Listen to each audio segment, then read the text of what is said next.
There we go. We're unmuted now. Thank you. As I'm chairing this meeting, I want to first acknowledge that both IVP Pinto and First President Pro Tempore Siddiqui have willingly yielded chairship to me, Second Pro Tempore Elijah Butler. And then also before passing the mic, I would like to just give some ground rules for how I will be chairing this meeting today. You will be you wait to speak before called on.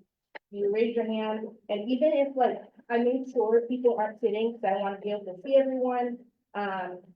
If I'm not calling on you when you raise your hand, I also am okay with maybe someone standing up so I can see you all. I want everyone to feel heard today, and also I will be doing round robin style when we are in discussion, so every voice is heard. All right, going into statement regarding chairship going forward. Senator Siddiqui, would you like to continue?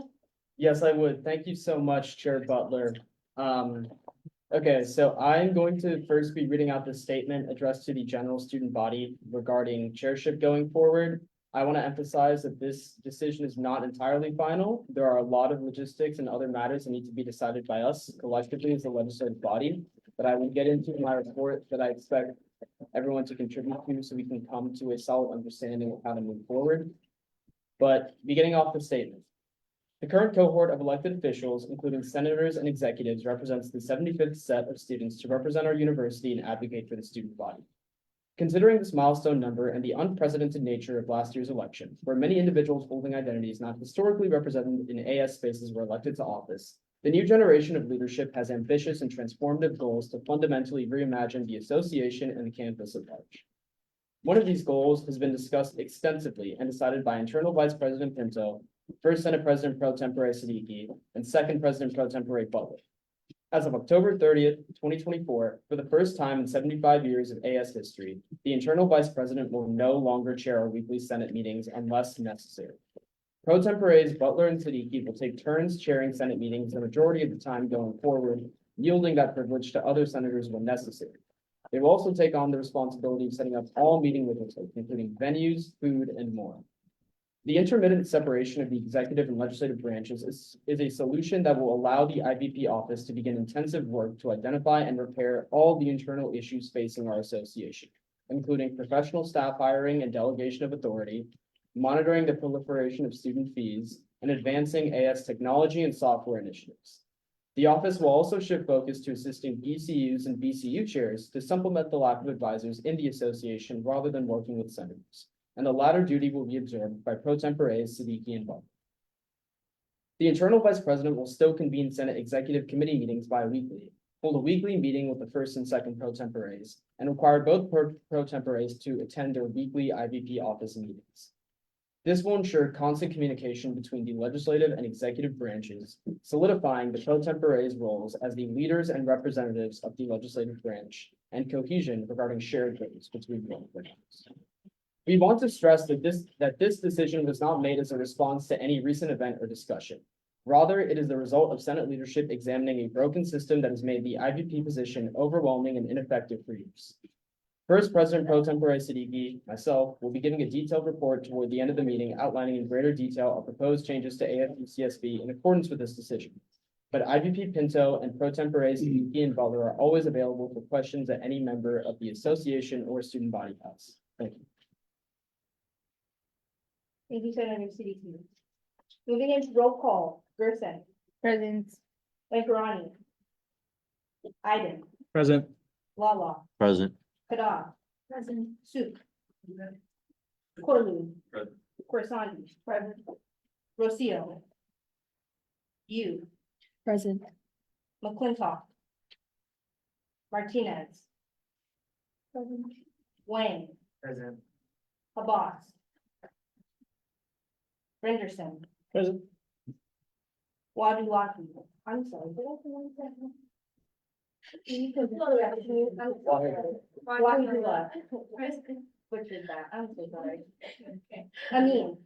Present. Siddiqui, Present. El Khatib. Present. Can you also correct me, please? El Khatib is good. Oh, there we go. And Singh. Singh. Present. Ganesh. Moving into excused absences. Senator Siddiqui. Motion to bundle and approve all excused absences. I see a motion, I hear a motion to excuse all absences. Is there a second? Point of Senator order, Correct. that was not the motion language, just in terms of like, if you get an excused absence, you need to get it from Senate leadership, and the motion language was bundle and approve all excused absences, not all absences.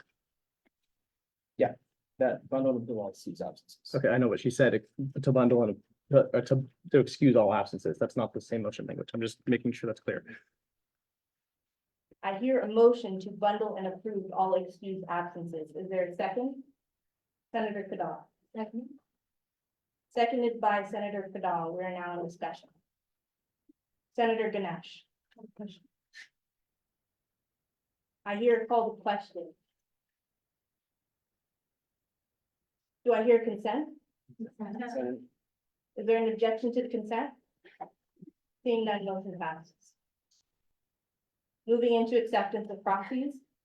While we're in this section as well, since I'm absent from my role as second pro tem, I propose that someone motions Senator Martinez to fill in as the role as second pro tem in my absence. Senator Siddiqui. Motion to accept the temporary appointment of Senator Alejandro Martinez as second president pro tempore for the duration of the 10:30 meeting. There is a motion to accept the temporary appointment for Senator Alejandro Martinez as second and president pro tempore for the duration of the 10:30 meeting. Is there a second? Senator Lala, Second. are now in discussion. Can, Senator Siddiqui, Call the question. the question has been called. Is there an objection to the called question? Consent. Is there an objection to the consent? Seeing none, motion passes. Senator, Mom, could you correct me one more time for your last name? No worries, Wahidullah. Okay, thank you. All right, I'll be moving into public forum. Do I have a list?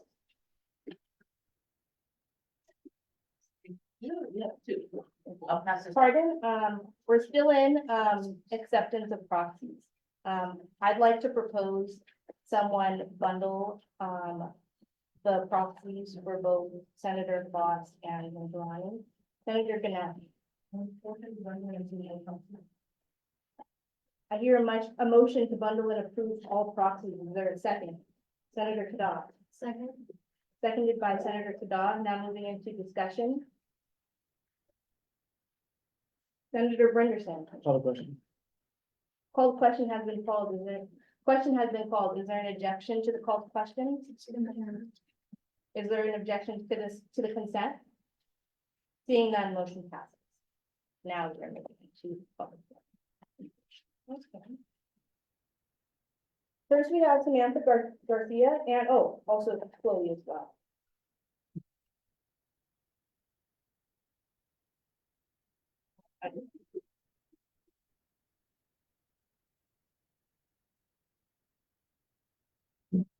Senator Siddiqui. Sorry, guys. Point of order. If this is a unit report, I would prefer for us to cover it in the unit report section, just for cohesion. on the Okay, agenda. yeah, it is. Okay.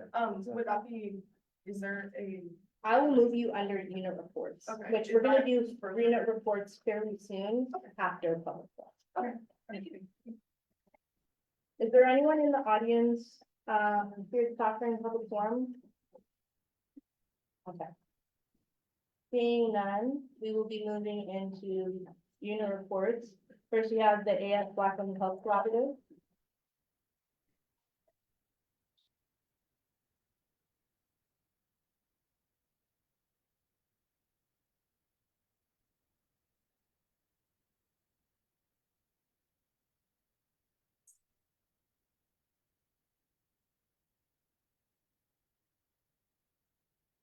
Ready whenever you are. Good evening. My name is Kara Siebert, and I'm the current co-chair for Beta Bates. I'm excited to share with you all an update on some of the work we've been doing as an organization. So first, I have actively been finding ways for our board to feel supported feel supported, period. With that, I have a requisition and invoice tracking that is easily accessible and ensures all information is recorded for the 24-25 academic year. More of this controlled information includes a guide to the board for how to plan events. A payment doc that records all movements and payment processes, started with the recorded approvals at the meetings, individual folders that the board can work in, and also creating their quarterly progress reports and media folders that hold information regarding branding and marketing. So like kind of sum that up, they're just basically gonna come report back to me and annex office, because we kind of redid that, and I think we might as well talk about that a little more. I have created a calendar that has both the co-chairs, office hours, and we'll keep events and meetings updated throughout the year for the board. Further, I have created a doc that lay out some of the agreements for all the board members that will keep us all accountable when it comes to event functions and support. This has been provided so everyone understands the unit in which we function and the importance of communication. So from the structure of like communication, building relationships, that kind of stuff, we have been able to move forward with the organizational duties. We have been able to design and order business cards and then for marketing purposes, we have been working on dedicated brand kits that will include our logo, color palette, and established fonts, which is super exciting because I love like color coordinating things for our board because I think it's so cute and yes. This has also allowed us to provide in-person training about this year's drive, including videos on how to track spending, locate completed requisitions, notes on the event updates, and like other vital information. So like if we're doing anything, we can just stay kind of like connected. This drive also allows us to share information between board members. Yes, as I said. We have access to our website and are currently working on a new design. We are hoping to utilize our finalized brand kit and have a website updated by the time the winter quarter comes around. I think you guys were talking about that at some point, so I'm excited for that. Hoping we can get together. Further, we have been working on building strong relationships with each other to make our board function easier. This includes group bonding activities, and we're also looking into planning retreats for the board both during winter and spring. There have been struggles with passports when it came to strong connections, and I'll kind of get into that later. And feeling uplifted by one another, so we are actively working to avoid this challenge so we can maintain efficiency and understand the value we all hold when it comes to organization. I hope to emphasize this year that we all play a key role and motivation is key for everyone. And then I also wanted to thank our current Senate liaison, Senator Butler. She has been an amazing resource for us, and like she allows us to like build. She has kind of like given me advice on how to build the board and like our relationships, because it's really important. Last year was like kind of difficult, just with like the climate. It was like a lot, and it hurt me a lot as I was a shadow. So I saw the board, and it just like it was beautiful, and it was like you kind of see the way that our minds function. So I'm hoping to just like fix that and like realize we can build relationships like through our differences and through things we don't agree on, like, yeah, that kind of stuff. Yeah, but yeah, thank you, Alexa. You have been an amazing resource for us. I'm glad she is our liaison, our Senate liaison. Okay, good afternoon, everyone. My name is Kamaya Jackson. I'm the co-chair for the BWHC for the 24 to 25 school year. Thank you for being here today, and it's an honor to address you on how we allocated resources this year with a sharp focus on our 4 key pillars: accessibility, accountability, transparency, and building a strong foundation for the future of our community. These principles have driven every initiative we've undertaken, every dollar spent, and every partnership we've fostered. So first, start with the Black Beauty Expo. It's happening November 8th in the SRV from 4 to 6, spearheaded by me, and it will ensure the platform is accessible to everyone celebrating Black culture, artistry, and innovation. From students to local entrepreneurs, we made room for all voices, ensuring representation, connection, and opportunity. The event reflects our dedication to making spaces where we can thrive and cultivate ourselves unapologetically. Then we have the Vision Journals, which created by board member Leah Jackson, showcase the essence of our collaboration and unity. We prioritize transparency and planning, make sure everyone had a chance to contribute ideas and ensure that the event mirrored the values of inclusivity and engagement. The outcomes was that an event that radiated excellence and served as a reminder of the importance of collective effort. Then we established weekly meetings. Our weekly meetings are on Monday until 7. Now, a core part of our structure ensures we remain accountable to ourselves and each other. Through new leadership, we have ensured that these meetings just aren't like a formality, but a place for discussion, planning, and progress. That this constant communication keeps us aligned and focused on our shared goal of providing a strong foundation for careers. We also did our cleaning of our office, the index office cleaning. We took proactive steps to refresh and clean our office, ensuring it serves as functional and inviting workspace. Accessible means having spaces where students can feel welcome and motivated to work. Effort reflects our long-term commitment to maintaining a space that uplifts us both physically and mentally. Then we also did board posts and communication strategies. In terms of our accountability and transparency, we have taken charge of board posts, ensuring that all information is communicated clearly and regularly. Our goal is to keep everyone informed and involved, fostering a sense of trust and openness in all actions. This step reinforces that we're here to serve our community and always know what's happening. Then this weekend, we have the funding for the Black Family Dog Show weekend. That's hosted by OBSD, and we're helping with that. It provides necessary funding to ensure the families have access to meaningful experience on campus, strengthening our collective foundation. Then we have been supported for the vending machines, AS vending machines, as well working on our own that will produce Black hair care products, soap, and resources for people of color, oils, and authentic sources, and helping BIPOC students. Then on November 15th, we have partnered with SCORE for the finals piece. We hope to do that with MCC as well, where we give soul plate to go from the MCC for students to have nutrients for finals. Then we have the book giveaway, which is November 20th, 2024 at Santa Rosa, that depicts many genres of books ranging from BIPOC writers expanding on notions of race, gender, systematic changes, and challenging societal norms. In closing, every initiative we pursued aligns with the values of accessibility, accountability, transparency, and laying the groundwork for a thriving community.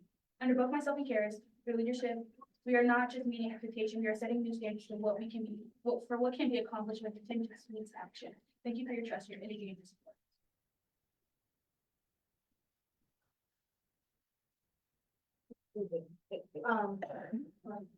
Chairs, would you be taking questions? Do you want to? Yeah, I'll take questions. Yeah, let's take questions. Senators, do you have any questions for our chairs? Senator Siddiqui? First of all, thank you for being here. Good to see you again. So I was wondering, I'm not sure about the most up-to-date accurate information, but I want to check in with professional staff, but do you guys know how much rollover you currently have? How much rollover? Pretty sure it was 50,000. No, it's 20,000. We had 25,000. One went to Evan, half went to Evan, and then Yeah. half with us. Okay, so you have like 25K now? Mhm. Do you have like specific plans on how to spend it? Well, Black Beauty Expo, yeah, I don't know. I'm gonna say in all honesty, we are currently fixing stuff that wasn't passed fully from last year, so most of our money is going towards last year's expenses. Yeah, but we're also doing the Black Beauty Expo. Yes. And within that- the current expense. Yeah, and then we're also looking into doing a vending machine. So we have plans to do that in the future, so that's something we're running for. So we're also doing retreats for the board, and then we're hoping to do, when we go in February, which is the plan, we're gonna go to a museum, we're gonna go explore, Yes. Black History Museum in LA. Yes. So we're hoping to do something with that, and I feel like that would be really good to Black community, so, And hopefully more book giveaways and products and stuff. yeah, definitely book giveaways. Yes. Sorry, I have a logistical question. Excuse Point me, of order, you have to be called on. Oh, sorry. can you remind me of your last name? Oh, Ganesha, Ganesha? Ganesha. Ganesha. Yeah. It's, Senator, or Proxy Ganesha? I just had a question about the logistics in terms of vending machines. Would you guys be providing those at like a lower cost, like compared to where they would find them, like at like stores and stuff? And would these often be items that they can't find at stores? I'm gonna be completely honest with the vending machines. We're still working on logistics parts in general, like how to receive the vending machine. I know AS has been going through their vending machine and congratulating them on getting that vending machine.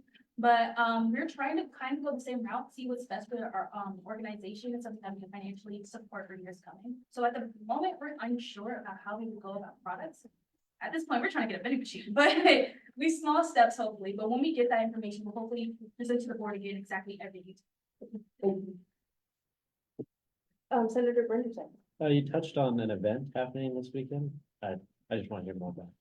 The event is next weekend, and it's the Black Beauty Expo. And then the following event is gonna be the final piece, which is gonna be on the 15th of November.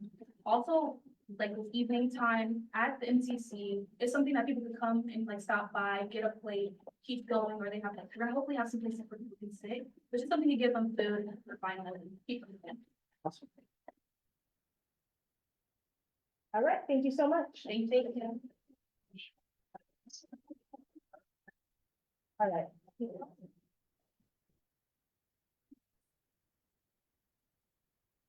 All right, ready whenever you are. Hi, everyone. My name is Chloe. I use she, they pronouns, and I'm one of the co-chairs for the Trans and Queer Nation. And hi, everyone. I'm Samantha Garcia, and I'm the fellow co-chair in the Trans. And I use she, her pronouns. We just want to like introduce ourselves, our board, what we do, and some of the events that we've been working on this quarter, some of our bigger ideas and that sort of thing. So we just want to let everyone know that we're a resource for LGBTQIA plus students here on campus. Our commission is an entity, sorry, long day, an advocacy group dedicated to improving the status of queer and trans students here on campus, and within the IB community through events, funding, education, and amplifying queer voices. And we're best known for our annual Pride Week celebration in the second week of spring quarter, which is when we have like the Pride show, fashion show, and other really cool and big events. This quarter, we have a few big events coming up, including Sabrina Wu. We're getting them. They were in Joyride. I don't know if any of you watched that movie. But they're non-binary, they're a person of color. They're also queer, so just checks all our boxes. We also have like identity-specific events. One would be the aromantic and asexual identity discussion event in collaboration with the RCSGD. We also host frequent events such as Lesbian Lounge. We have a cat cafe event coming up. Another large event includes, oh, I just said that, Sabrina Wu, who will have in like 2 weeks. And then we're hosting an event with Commissioner of Student Wellbeing, which would be a queer Friendsgiving, just for people that can't go back home during Thanksgiving. So that way there's like a safe space to still hold Thanksgiving. And then we're working on a collab with the Queer Book Club. And then we have a care workshop coming up focusing on interpersonal and domestic violence, especially within women-loving women relationships. And we also have a number of spots open in our commission. So we're going to be posting information about our elections just to fill those spots. That way we have more help with planning like things like our Pride Week, which are really big events that we usually need more help with. Yeah, we've been working in close relation with, we actually had a meeting today with the RCSGD. We've been trying to restart the Queer Leadership Council, especially with like other queer orgs here on campus, some of the LSCs, that sort of thing. So that's something that we've really been focusing on. We want to focus on like history and education and resources and advocacy this upcoming school year. Yeah, because we've been focusing a lot on social events, so we think that's really important to kind of diversify the way that we approach things, especially for queer students here on campus. And I don't know if I'm allowed to say this, but I just wanted to talk about the election. We have an election coming up this upcoming Tuesday. It's really important. It's really important that you vote.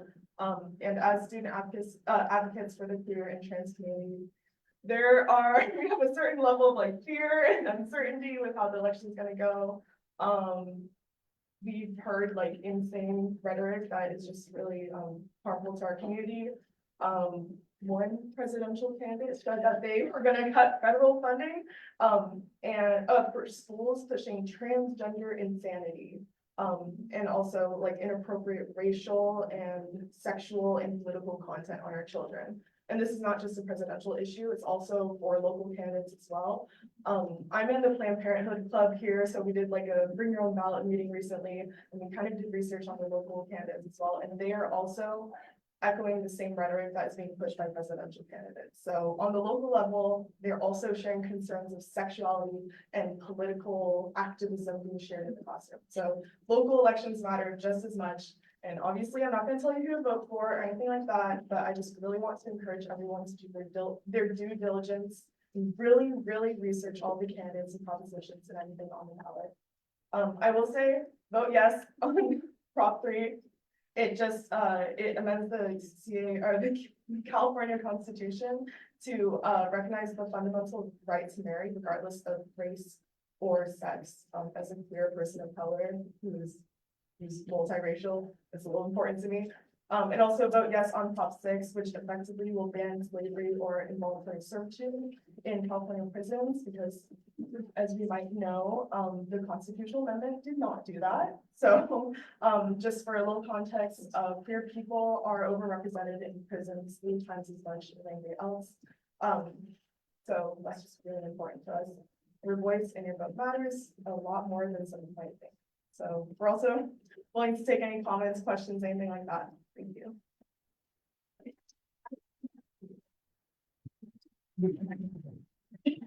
Thank you so much, Chair. Senators, do you have any questions for our chairs? Senator Wang. Yeah, I just want to say thank you so much for coming to present. I'm really curious, you mentioned kind of switching gears to social events, which I think is really amazing. The more advocacy stuff, and we'll face with if you have any ideas in store that you think that I can help you with. I was, Sorry, I was gonna like answer. No, you can.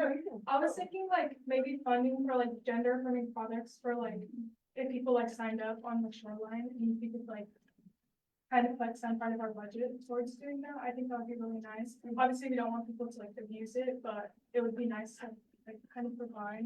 Yeah, we did recently fund an expansion of the gender, affirming like library, which has it's so many resources for like people who just want to know more about like transgender and gender non-conforming like resources and things that people might use. So if we could share those resources more than just like a library that people could look at, but if we can like actually like make that, provide things for students, I think that's something that we really like to work on. I'm not sure what Senate themselves could do. Yeah, Yeah, we probably have to like send on that. yeah, we can also, we have our commission meeting tonight as well, so we can bring it up there. Yeah. Senator Wong. I just wanted to say I have a feeling. Yeah, that'd be great. Yeah, we have a website, we have an Instagram, you can reach out to us on anything, we can also provide it. Yeah. Anywhere. And then like, I have the Oh, really? Yes. Oh my god, I didn't know that. Sorry, I'm like, Sorry. Oh my gosh, okay, yeah, sorry, we're not the media marketing people, so. Yeah. Yeah. Senator Dinesh. First of all, thank you so much for your work. As someone who's Caribbean is from the region.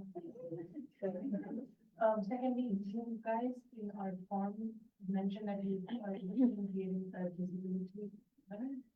Oh, yes. I mean, We're in our a original- chair position. Yes. You guys are interested. we wanted to do that, last year, we've been thinking about it for a while, we just heard that the process is like really drilling, it's really difficult. Yeah, it'll be nice to see if we can move forward on that. yeah, I'd love that because we're really about to open Elections, yeah, so it'd be nice if we could open up another chair position. When does your election? We have a couple people moving around in the board first before we open it to the general public. So we want to kind of solidify and vote on that tonight and hopefully get elections up and running by next week. So we'll reach out to you. Yeah, and if that's too soon, we can always like open up like elections again next quarter Yeah. or something, yeah. Okay, perfect. So I think we just wanted to know a timeline for the next week. Also, Yeah. side note, the marketing people are great. Oh, Are great. I DM you guys a lot and you will always respond. Oh, Oh, Whoever they are. we'll go tell her she's doing it. yeah. Thank you. Senator Siddiqui. Yeah, first of all, thank you so much for coming. I did notice that you guys have about $50,000 left in your rollover. Correct me if I'm mistaken. Do you have any specific plans on how you're gonna spend that? I think, so, last week, we were trying to divide up our budget. Back then, we kind of didn't understand how much rollover we had at the time. So we went into it with our budget, usually it's around like 100K that we get per year. And we came into it with the assumption that we wouldn't get like that much rollover, so we wanted to kind of, divide it up a little sparingly. Typically, we spend the most amount of money on our pride week events, and we really try to make those big for students. We have a couple of like big events coming up. I know that we're spending a little more money on Sabrina Blue. Usually we don't have a big fall event, but we wanted to kind of switch things up. For an event that we really care about. We also have like Winter Wonder Drag, which is a big event, for students and like drag queens, local drag queens here in Santa Barbara. Usually that takes up a little bit more money. And, we also tend to fund a lot of organizations as well, on kind of anything relating to like your students or your advocacy here on campus. So if we do have like a lot of money, we might dedicate that to them. And also for Sabrina Blue, we weren't sure how much rollover we had, so obviously we don't want to overspend. Yeah, Like put way too much money into it, so we did like someone who we thought was reasonable to get, so that's why maybe some people here haven't heard of them. But we wanted like Brennan Rock, we could have.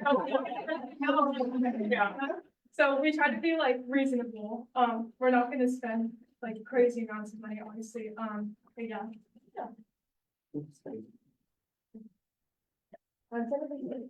Yes, hello, thank you for coming. I think you and I spoke over the summer over our MOU for the rollovers that was denied last year. It's about 115,000, right? I know we decided that it could be like you check the mission and we check if it's financially sustainable and if it's aligning with policy. But you guys have some really good ideas, so honestly, if you would request it to me, we can just, give a lot of these to events that you want to plan. That'd Like be the awesome. rollovers of deny, we still have to go through us, but it would just be your money again. Okay, that Yeah, sounds really good, yeah. yeah, we'll bring it up with our admin chair tonight, and see what he thinks as well. Yeah. He's really into budgeting. Yeah, it's been like keeping us in check. Yeah. All right, thank you so much. Oh, wait, I'm so sorry. Senator Brenderson. Yeah, thanks for coming and appreciate all you had to say and your events sound great. Not to make this whole meeting about vending machines, but if you're looking to get more gender affirming products out there, I'm sure you can talk to the Backlands Health Collective and also there's another vending machine going on. I think it's probably too late for this year, but I think next year the advocacy committee will be dealing with that. So next year, come to the Senate. I'm a third year, so Yeah, I am unfortunately Great. graduating. Yeah, no problem. But just to put some ideas in your head. Write it down. Yeah. Yeah. Thank you, everyone. Yep. Yeah.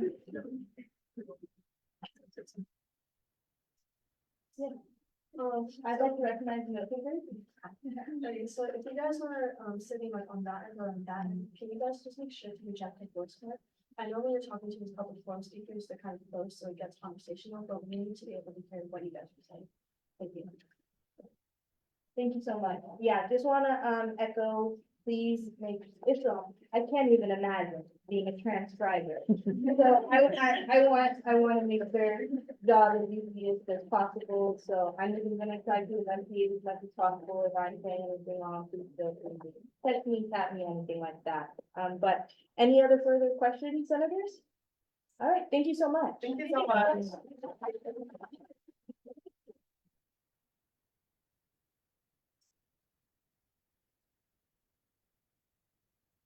All right, we'll be moving back into public forum. Is there any representatives from Gaucho Racing here? Yeah. All right. Like to recognize them.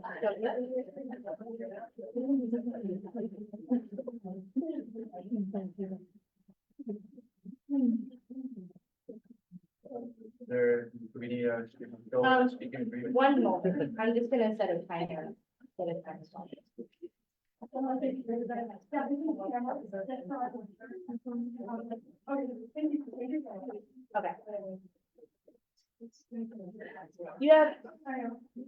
You have 2.5 minutes. Order please. You have 2.5 minutes to speak with 2 minutes for Q&A. Please state your name, pronouns, and enunciate, but refrain from yelling. Please know that this meeting is being recorded. You may speak on an issue, whether it is on the agenda or not. Please include a contact warning if it will be graphic. You may only come up once, and you may choose not to answer questions. Is that all right with you? Yep. All right. Whenever you're ready. My name is Jeff. You guys last week, my pronouns he, him, his. I'm the treasurer of Gaucho Racing. I'm Raja, my pronouns are they and theirs. I am also from Gaucho Racing. My name's Thomas. My pronouns are he, him, his. Also from Gaucho Racing. So we're here today to talk about, the possibility of funding Gaucho Racing from the Senate and allocated funds. I believe we talked, about this, last week with you guys. And, yesterday, I sent a new quote from AMK for the updated amount that for the total 4 hub motors. Last week I only sent 2 hub motors and I told you guys double it, so this time it's more official. I also included an estimate for shipping and I revised the conversion rate from euro to dollars. So I added a buffer to the original line items that we requested. So the total is $10,500 for powertrain. And all of this is sent in email earlier this morning and yesterday. All right? Yeah. Okay, cool. Thank you so much. Will you be taking questions? Yeah. Senator Siddiqui? Yeah, so I understand that we discussed this last time. You said you were buying the engine for a competition. Could you remind me when the competition is again? The competition is the week after finals in springboard. It's from the week after finals. Okay. No further questions. Senator? Senator Singh. Yeah, anything I'd like to tell you about that, that if it's after school, you wanna make sure you wanna submit your requisitions early on, so admin has it on hold. Because if you do it after the school year ends, you have to come back again next year and get it reaffirmed in finance. Yeah, just remember that. So, our plan is to purchase these hub motors as soon as possible. The lead time on that is like 10 weeks, so. As soon as I can get the funding approved and meeting minutes acquired, I will be placing the order as soon as week 6. And we'll be expecting to get the hub motors in winter quarter and start manufacturing. Senator Singh. We also spoke about collaborating with the program board, having the car show. If you guys ever. Yeah, I did talk to the program board, last week. The plan is to approach the program board, during the beginning of winter quarter and arrange for something, during like near the end of winter quarter and beginning of spring quarter. That's when we have like the full, that's when we have more of a finished product by then. Senator Singh. And this would still be like a fundraiser? Yeah, so, our timeline right now is, correct me if I'm wrong, we're planning to have the car finished by beginning of spring quarter and, start testing and, do the port vectoring, figure out the data, that goes into the car. Yeah, everything basically, finished product by beginning of spring quarter. And, yeah, we'll work as, fundraising too. Now that we have a like product, it's like good to have, to show to the entire campus community. Thank you so much. Senator Siddiqui. Yeah, I honestly just wanted to ask you straight up, so I'm appreciative that you sent over the quote, that really does help. I wanted to ask, I know that we discussed last time, kind of the entire purpose of us funding this engine for you guys is that, number one, you do an event on campus to promote student well-being on campus, then also number two, you think it would significantly help your chances in the competition. I wanted to ask, because I do think if we're funding this, then there should also be I guess, a kind of two-way contract made. I wanted to motion to approve the funding for this with the condition that a car show with program board does take place during winter quarter, and that you report to the 76th Senate the success of the engine in your competition of what you think could be improved in the future. Is that something you'd be comfortable with? Is Yeah. this the 76th Senate? This is the next Senate. So after your competition, you'd report it to them. Yeah, I'm more than happy to draft up a contract with you guys. Put the signature down and, have clear terms written out. Senator Singh. I'd also like to add, last year we did like a documentary for us too. Yeah, So would you be down to do that as well? yeah. Senator Iden. How long does, so you said the car would be ready by the beginning of spring quarter? That's the target? Yeah. How long does testing take? 2 to 3 weeks. Okay. Sorry, it's okay if I have a little back and forth. Senator Iden, yeah. Yeah, thank you. So when did you guys start thinking about this project? Like the uploader project or just? Just this project in general, when the did, whole car, like 4 years ago, 5 years ago? okay, I'm gonna ask about the current version of GR. GR25. We've had the idea of building a race car for 4 years. This year specifically started development for this. got it. Have you guys pursued any like self-fundraising? Like I know a lot of RCOs will go through like just with their own members, just like selling goods like that. Have you looked into that at all? I think 2 years ago, we sold cookies for $300. But we've also solicited many private donations, probably like 50,000 every year. And some smaller corporate sponsors that are also like 2,000. Like software sponsorships, stuff like that. So like no cash value, but the software could be like 2,000. Thank you.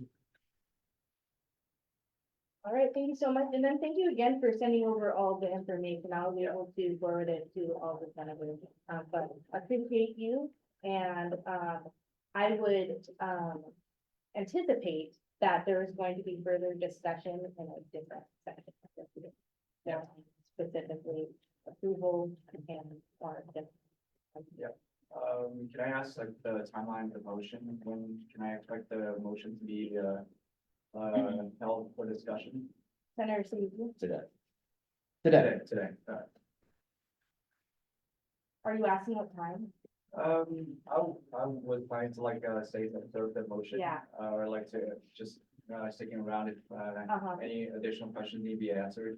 Yeah, Yeah. I probably am going to move into that portion of the meeting, after we're gonna go back more into reports, and then I do plan on going to old business and then action items. Yeah. So, do you think it'd be, Senator Siddiqui, do you think it'd be before 9? Sure, in my opinion, I think that because it is just a simple motion, we did kind of informally agree to the terms, that we could just make it now and then move back into reports. Okay. Okay, well, I'll be moving into, action items ASAP. All right, thank you. Thank you so much. Oh, Senator Siddiqui. I know, but you're good. Thank you. Yes. Thank you. Thank you guys so much. Moving into action items. Senator Siddiqui, Motion to approve the expenditure of $10,500 from Senate unallocated for Gaucho Racing to buy a new powertrain engine based on the following conditions. Number one, Gaucho Racing conducts a car show with AS Program Board in winter quarter. Number two, that Gaucho Racing produces a report on the success of the engine and their performance in the competition to the 76th Senate. And number three, that substantial efforts are put towards conducting a documentary to report progress to the 75th Senate. okay. Can you paste that in? I will. Motion, there is a motion to approve the expenditure of $10,500 from Senate unallocated for Gaucho Racing to buy a new powertrain engine based on the conditions that one. Gaucho Racing conducts a car show with AS Program Board in winter quarters. Two, produces report on success in engine and success in competition to 76 Senate. Three, puts forward a substantial effort to film and present a documentary to the 75th Senate on progress toward the competition. Is there a second? Senator Amin was the first person I saw. No way. Stated the motion. Okay. All right. Seconded by Senator Amin. We are now in discussion. We are now in discussion, Senator Sada. A called question has been called. Is there an objection to the called question? Is there an objection to the consent? Seeing none, motion passes. All right, now we're gonna be moving back into, unit reports. Specifically, are there anyone, in the audience from the president's cabinet? Attorney General Carlson, would you like to approach the podium? Sounds good.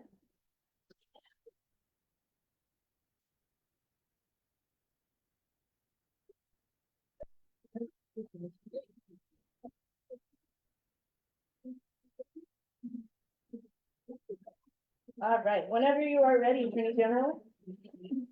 Take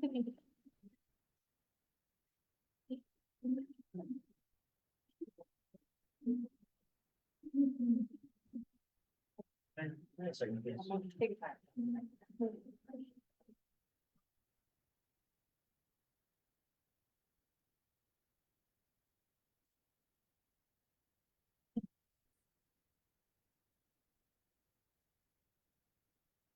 Good evening, senators. To start, I will bring to you guys a report about the ongoings and happenings of my office. So about 2 days ago, I got access to finally editing the Attorney General's website. It's almost done. There's still some minor kinks to work out. I think the forms are up and running. You can access it at oag.as.ucsb.edu. I have to edit it on my iPad, so there might be some like weird formatting things. You're probably gonna be like, what? Why is that on the left-hand side of, bear with me while I get it up and running, but that's about a couple hours of work, so it's really good. We also started hiring for our office for our caseworker positions.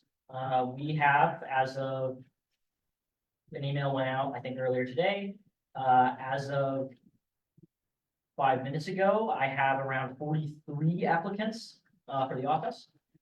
So we're super excited to hit the ground running. My solicitor and I are actively toying with the idea of having our paid caseworkers to take on judicial council cases, and then perhaps like a team of volunteers to help with research, as well as anything that could be handled informationally to help with your guys' efforts as well in the advocacy sector. More on that once our office figures that out. We also have automated our conflict of interest form via DocuSign. We're getting ready to put this on our website so that anybody from the association, once we introduce them to the topic of what is conflict of interest, how you fill out the form, they can go right under our website, fill it out, and it's CC'd directly to myself and my staff. And it takes a whole load of work off our plate to focus on things that really matter. So that's kind of what my office is up to. If you want to find out more about the projects that we're looking to pursue, you're welcome to check out our website on ongoing projects. It's a tab at the top underneath Attorney General. I came today as a student and the Attorney General to kind of talk about some things that made its way to the agenda today. Namely the 1030 report and statement regarding chairship moving forward. I have drafted a somewhat short memo to kind of talk about the either legality or interpretations of how we want to pursue this. So I'm going to bring this up in 3 sections: a standing policy basis, basis regarding the bylaws, and lastly, the constitutional basis. So let's begin. If any of you have researched this in the legal code, I encourage you to do so. You'll find that there's one very standout standing policy, Policy 39, titled Procedures for Repeated Failures to Convene the Senate. It is the only relevant standing policy that is related to chairship. It covers the yielding of chairship of the Senate in a temporary accommodative capacity. Policy 39 is explicit in its temporal position because it outlines an automatic mechanism for the IVP to reclaim chairship after a duration of time. In order to start this process, however, failures to convene the Senate must occur. It is my opinion that Policy 39 is not in effect here because the necessary measures relating to yielding those chairships temporarily have been taken. Even if it was not necessarily public, there is documentation that does verify that chairship was reasonably yielded.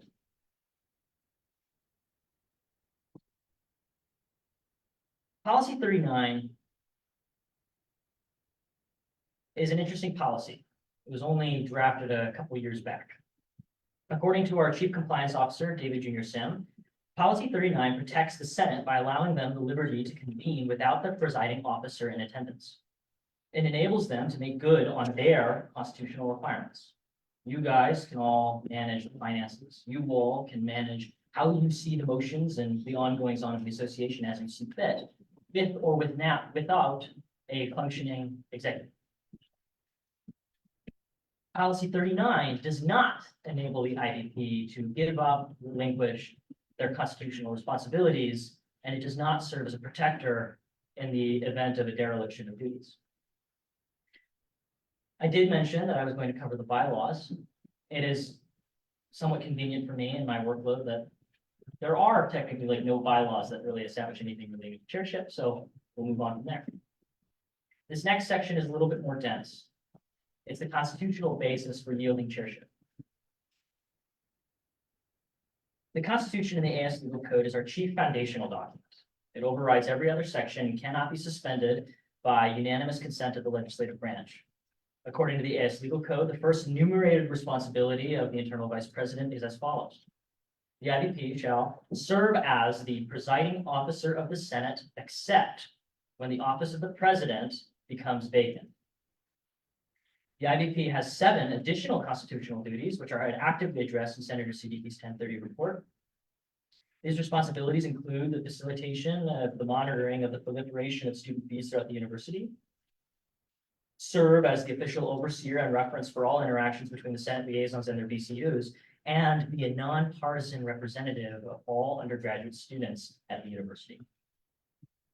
In order to adequately address these responsibilities, it is recommended that the constitutionally enumerated presiding officer of the Senate should be in the room when discussion over items related to those latter responsibilities occur. Their presence ensures equal opportunity to access their time through public forum. It ensures that they are a consistent resource by which senators may access to advocate for VCUs and any legal issues they may encounter. And it guarantees the other 22,000 undergraduate students. It guarantees that they have the most powerful representative on the legislative branch. Policy formation is best made with well-equipped and informed parties making the decisions. Presence of the IVP guarantees that critical point. Long-term cessation of chairship is flatly not protected constitutionally. To revoke a constitutional duty is to go back on the charge that the student body entrusted to their elected representatives.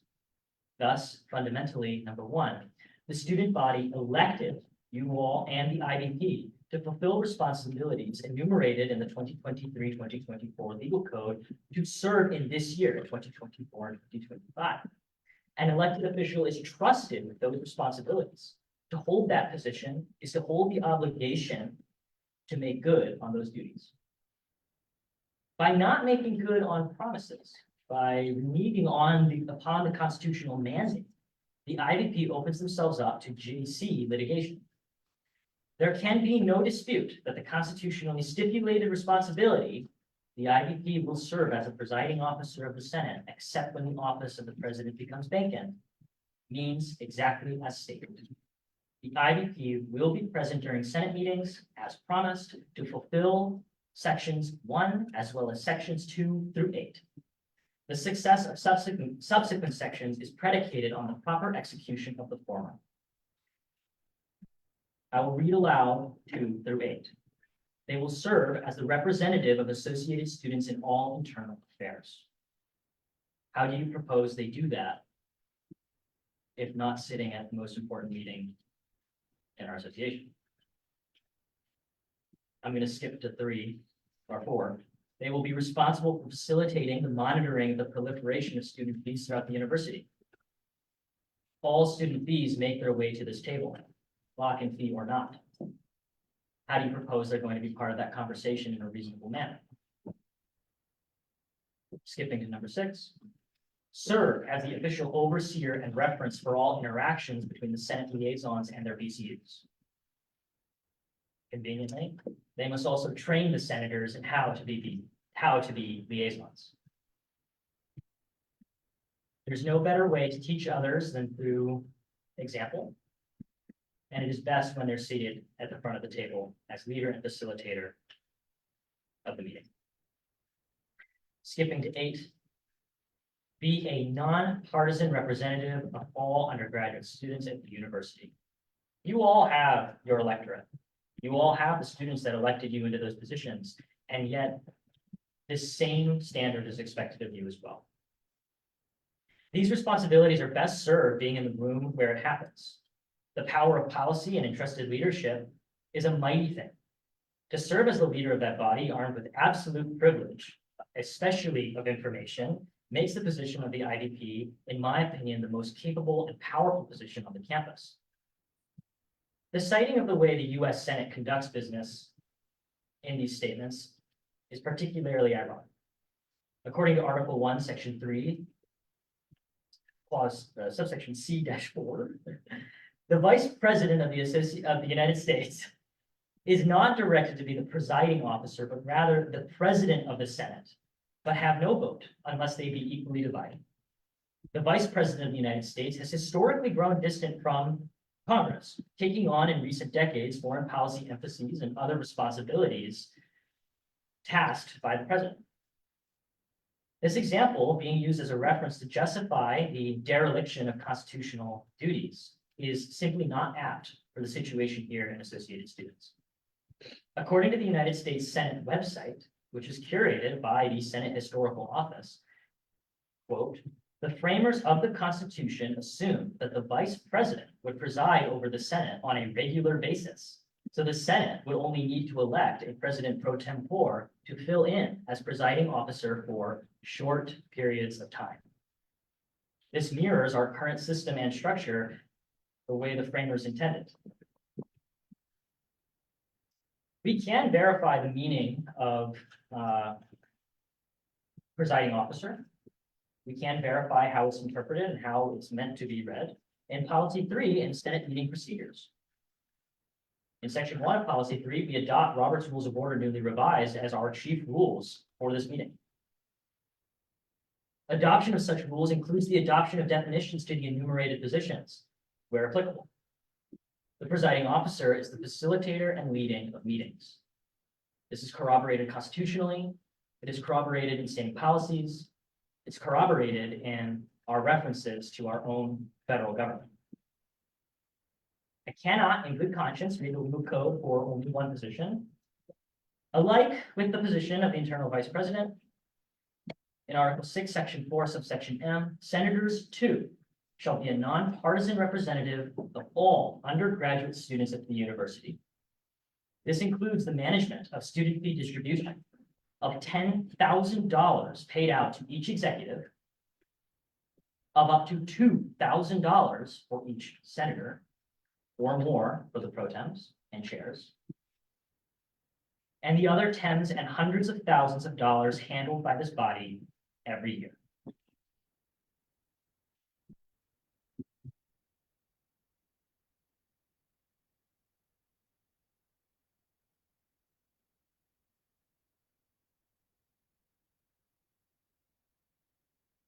Thank you very much for your time. Thank you so much, Attorney General. Will you be accepting questions? Absolutely. Senator Siddiqui? Chair and Attorney General, if you guys wouldn't mind, I had a few questions. Would it be okay for us to just kind of have a back and forth and the other things? Yeah, I'd be all right with that. Is that okay with you, Attorney General? That is not okay with me, Chair Butler. I would prefer being recognized. Okay. In that case, I want to, allow all of the other senators first, and then possibly us do a little back and forth where we get recognized. But, senators, questions for Attorney General, Senator Mead? Okay, I also have a few questions, but I'll be recognized. So the first question is because, yes, sorry. I'm a little confused on the way that the IBP has done things. As of right now, if they decide to actually resign, which it doesn't seem like they have officially done yet, would you be the one to take that place? No. No.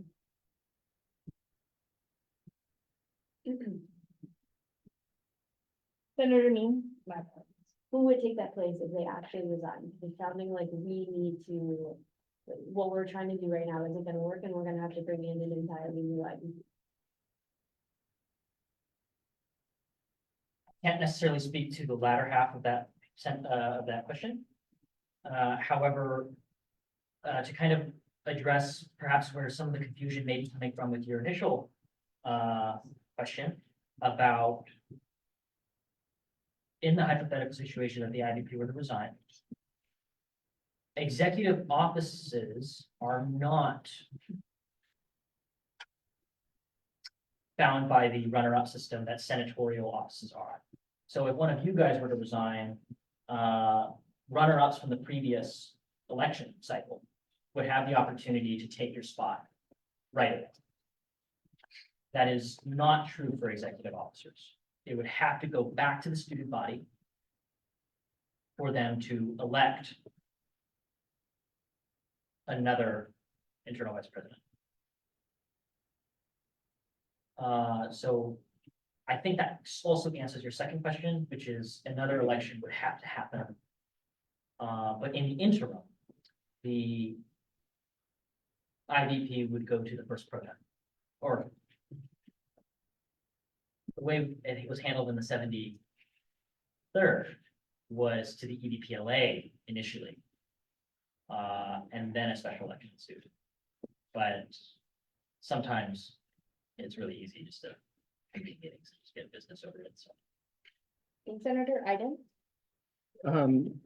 So with my question is, with the Constitution stating as senators, we're expected to uphold the Constitution. Legally, we're bound to uphold the Constitution.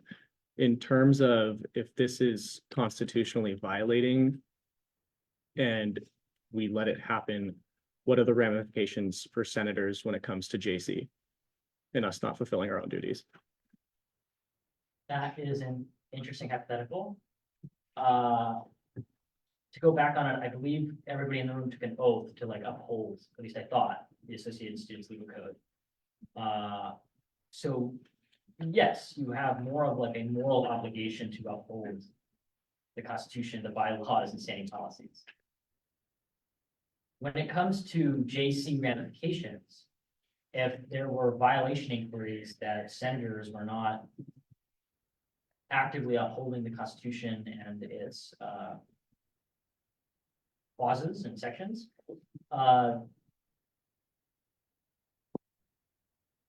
it's not necessarily within like the power of JC to like ultimately remove people from their positions.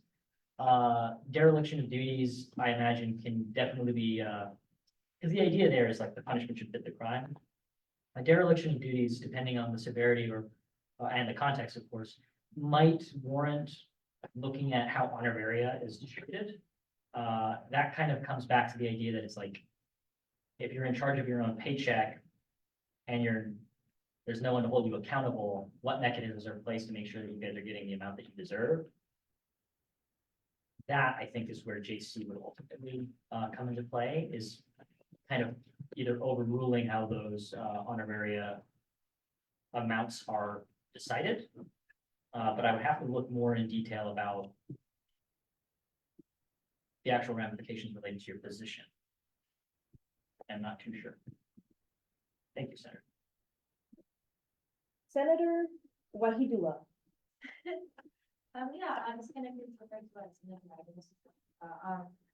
connecting towards upholding the constitutional duties that we have as our positions, including the IVP. What about, how would you answer towards the question if, say, vertically, that the IVP, its position is not able to uphold other duties or other constitutional duties because of not being so overwhelmed of the other duties that they have, such as being a Senate? How would you answer towards that, I guess, the constitutional duties, that because it just means to modern particular duties, it's kind of avoiding its other constitutional rights, like for other jobs. Would that be like a particular exception towards it, or how would you answer towards that? I guess To start, the red coat with the red shoes blew me away. Awesome. Moving forward, with the hypothetical.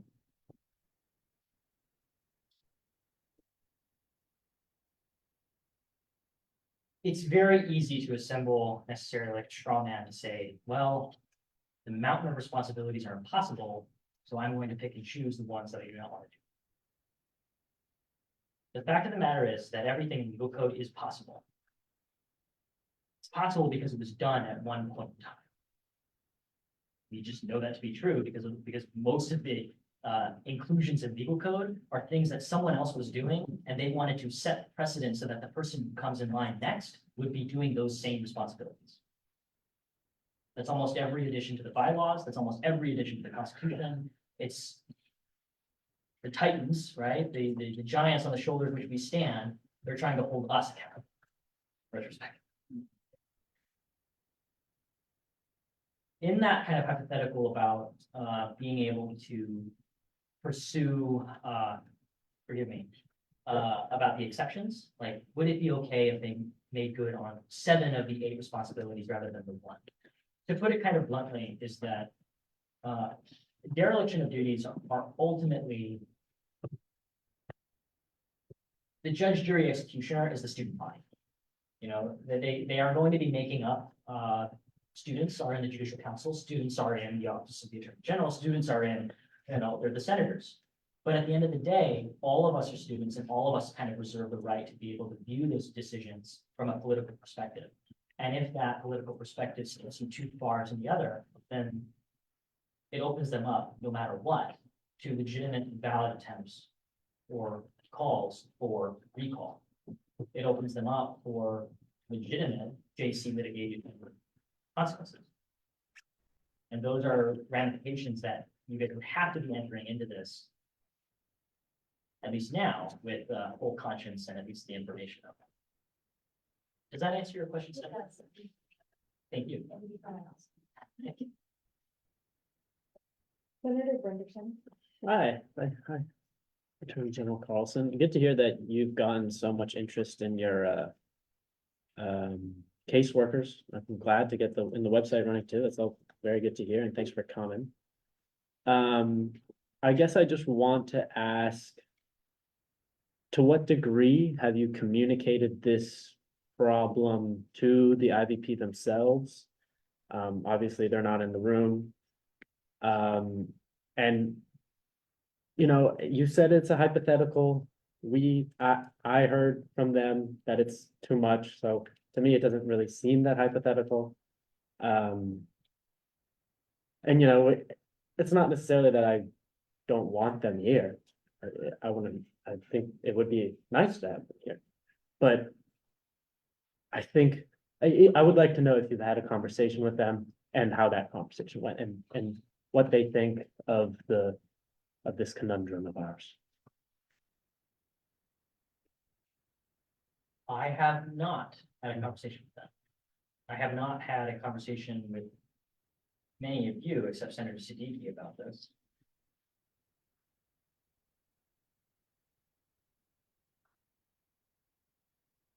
When it comes to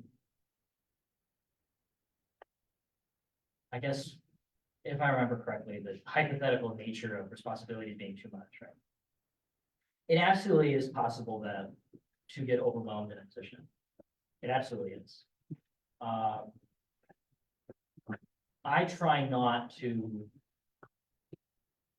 have my own personal standards projected onto my peers, right?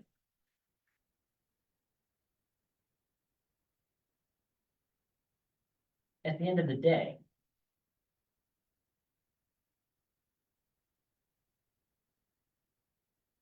there's nothing that suggests that this is not a dereliction of duty. Not being in attendance, not being here, it's completely antithetical to their constitutional duties. When it comes to having that conversation, it's very important that because again, I'm kind of coming at this in a way that you might say working backwards, because I was not in the Senate meeting last week. I don't have all of the same information that you all may have, judging from some of the questions Senator Wahidullah, Senator Ferguson kind of asking. I don't have all the same emotional information that you may all have. I am not privy to that history.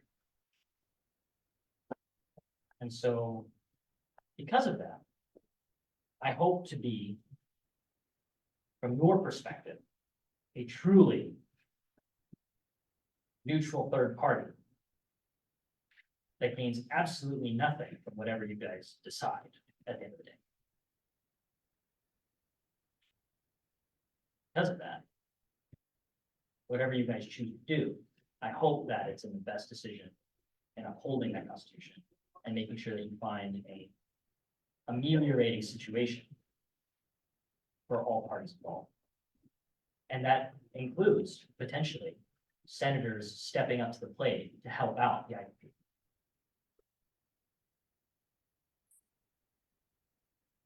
It could include potentially offering assistance or checking in on them should they need help. At the end of the day, we're all in it together. Thank you, Senator Burns. Thank you. I'm first gonna recognize, Senator Lala. Thank you for coming.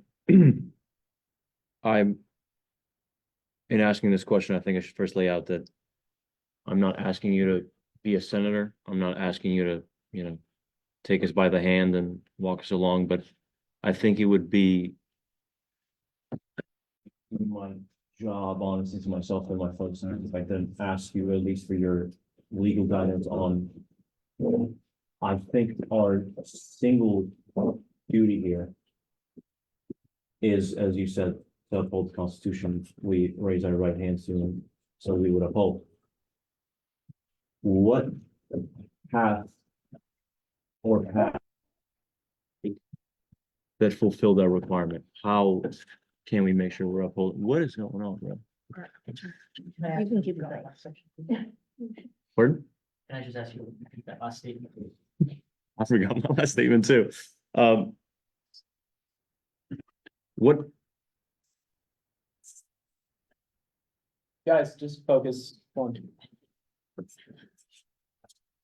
so, yeah, what path and or paths are open to us to make sure that we're upholding the Constitution we sort of uphold? Simple as that.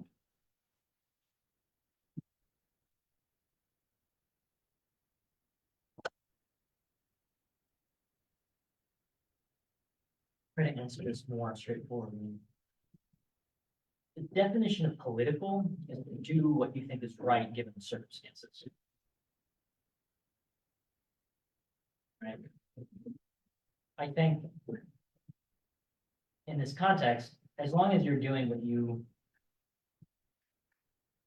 can either legally or morally, spiritually, physically, mentally defend to yourself, and you still feel that it's a win-win for everybody involved, I would say free rein to you. It's very easy to get bundled up in this room together. Like, you guys are working together, you guys are your own team for like an entire year, right? It is sometimes difficult to remember that there are 22,000 other students that are actively being taxed out to fund you guys, fund all of us, right? It's kind of ridiculous that it's 16 to $17 million a year. So I suppose this is the idea behind or this is kind of why we've been inspired by restorative justice practices.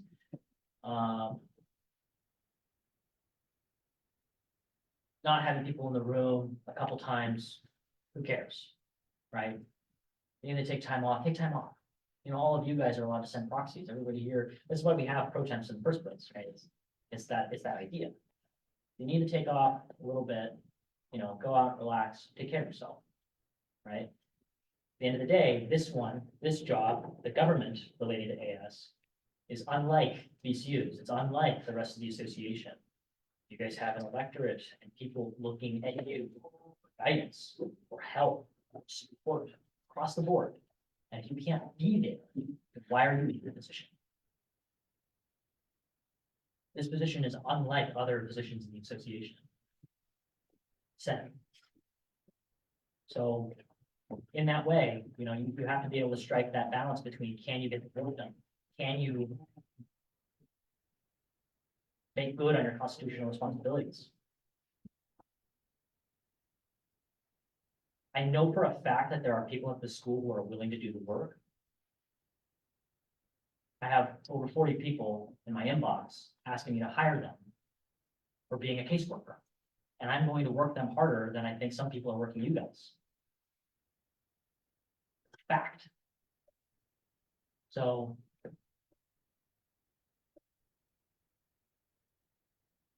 it's not personal. It's not complicated.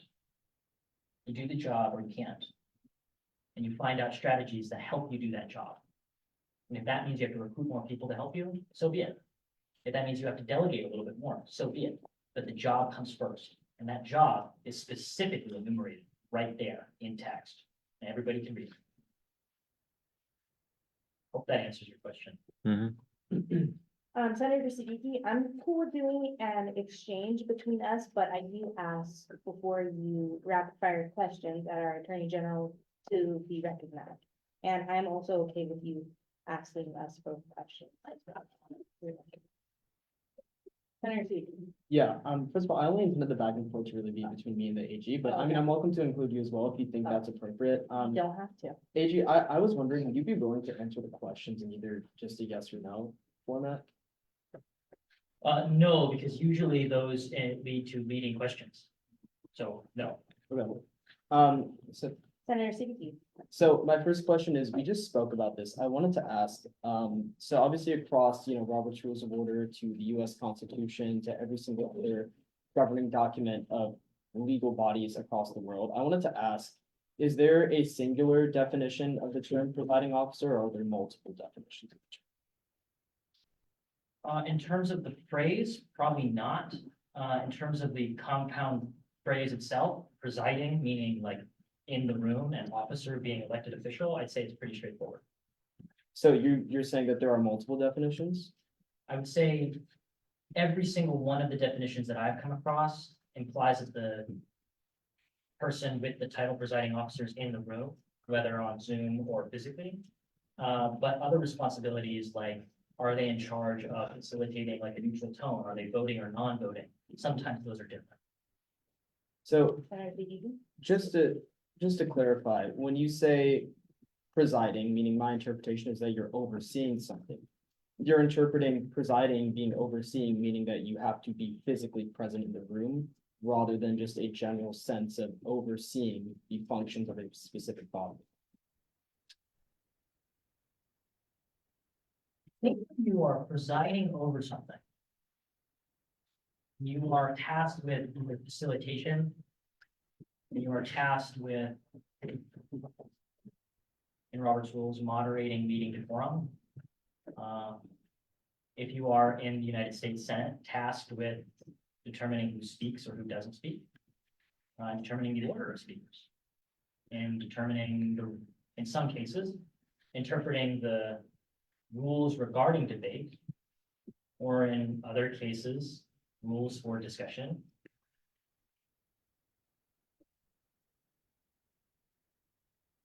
I would say the definition is pretty straightforward, that it is implied, or not even implied. The presiding officer that we use in our Constitution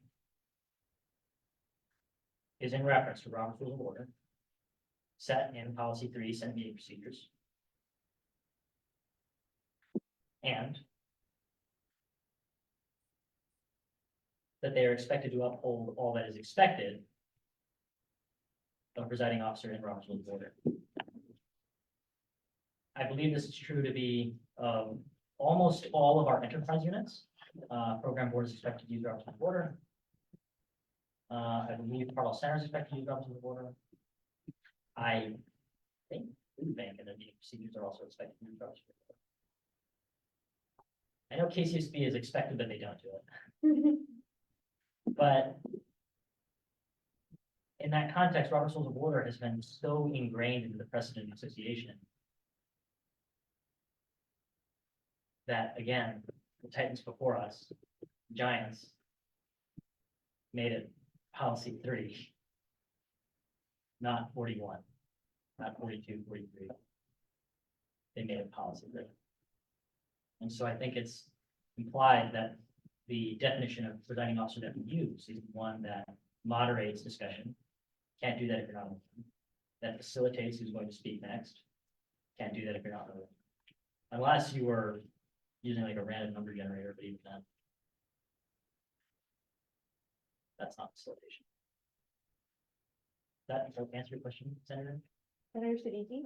Yeah, so I do want to go to the concept of the usage of Robert's Rules of Order across ASU CSB. I think that you mentioned Policy 3. Thank you for mentioning that. If I'm not mistaken, however, the Constitution is superior to both standing policies and the bylaws. And if I'm not mistaken, within the Constitution itself, does it specifically specify that all terms enumerated in the Constitution are referring to the Robert's Rules definition of those terms?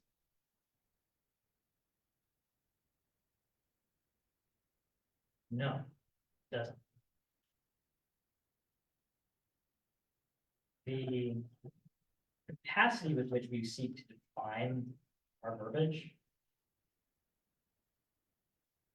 Does it say that we are using the Merriam-Webster dictionary to define all of the terms that we use throughout the entire book? No, it doesn't.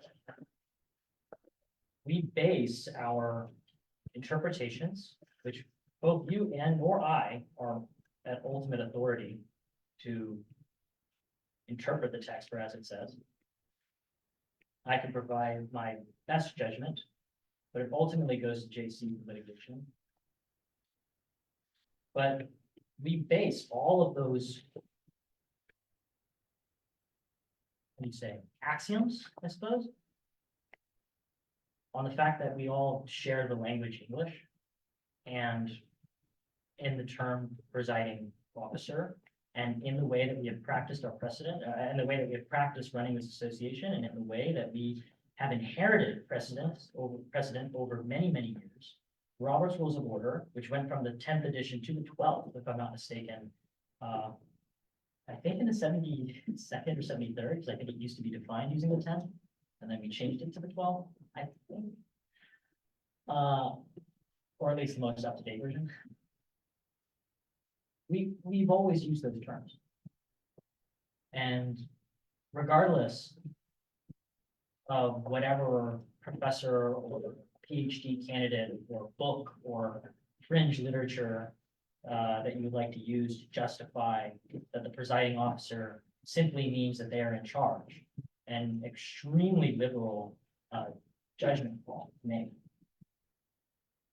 would either be met with challenges from JC or would simply be abused by other members of this association to run away with their responsibilities. Again, we lead by example. We're not following our legal code. Why do we expect others to do something? Can you guys imagine if one of you had a can of Coke on your desk? You know, everybody would get so incredibly, what? Everybody marching out pitchforks, rules for thee but not for me type things. Interesting. As a hypothetical. I'm gonna be taking 2 more questions on this matter. We've been talking for just questions almost 30 minutes. Senator Siddiqui. Okay, I'll try to keep it brief. So, it seems to me here that at the end of the day, you know, we can have whatever interpretations we want, but the ultimate body the only body who can determine their interpretation of the Constitution is Judicial Council, correct?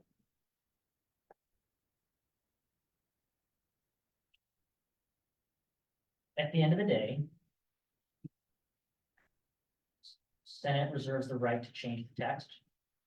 They don't reserve the right to say that's what I think it means. That responsibility would belong with Judicial Council. Senator Siddiqui.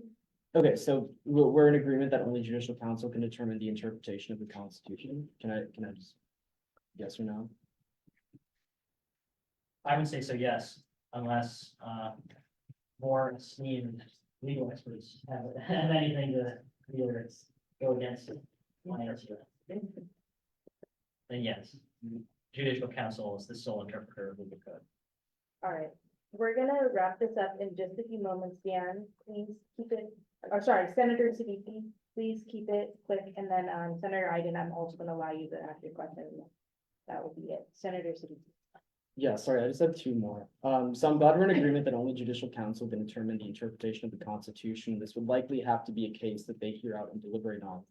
Considering the fact that neither the chair or the vice chair of Judicial Council have been legally appointed, and the fact that we have 2 vacant members in the chamber right now, if Judicial Council is not officially appointed by the legal processes laid out in our Constitution, bylaws, and standing policies, are they allowed to make rulings on anything? Senator, it sounds like you're holding Judicial Council hostage. I'm asking a question.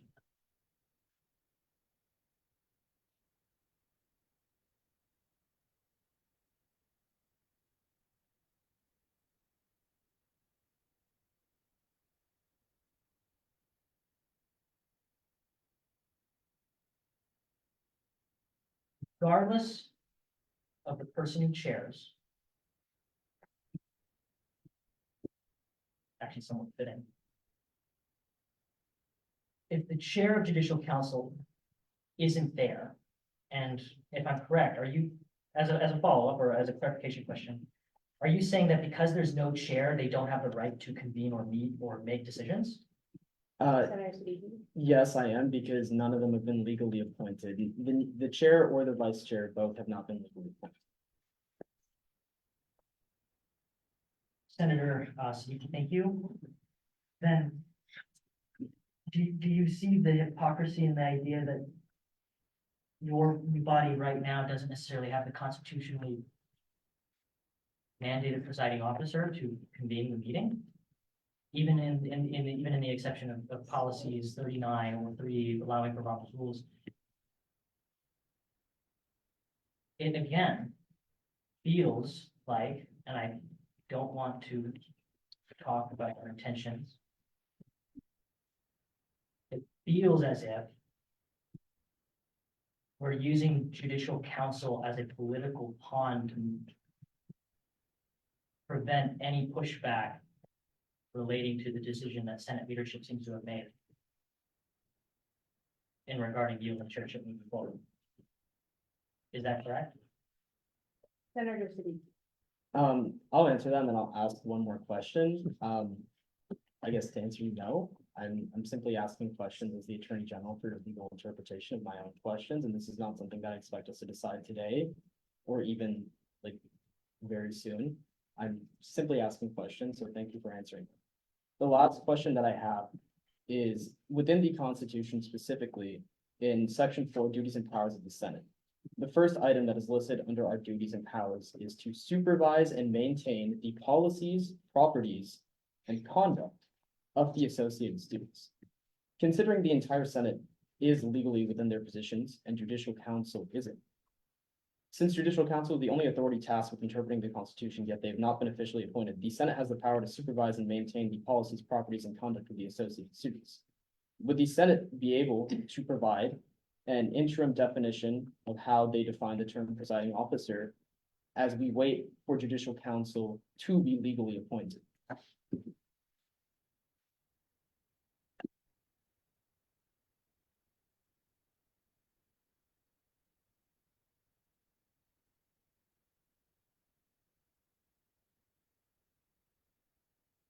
I'm not exactly familiar with judicial council's legal code.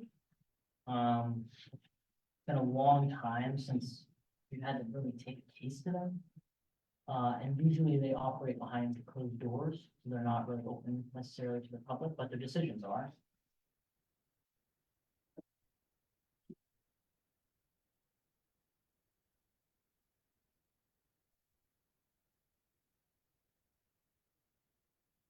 I'll have you understand, Senator, I am actively playing this out from both the perspective of a former senator as well as the perspective of an attorney general and trying to figure out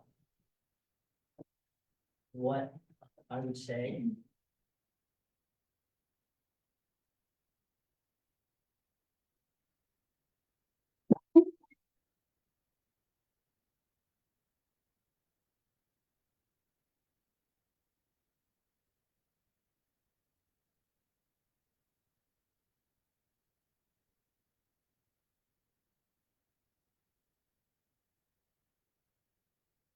When I was a senator, I made sure to practice that interpretations of legal code followed like Occam's razor. You know, the most likely interpretation is probably the interpretation. I tried to practice the intent in which I tried to practice identifying the intent with which text was written. And if I didn't like it, I just changed it. Like not allowing helmets to hard hats programs on campus. I didn't like that. So I said, we can do that now.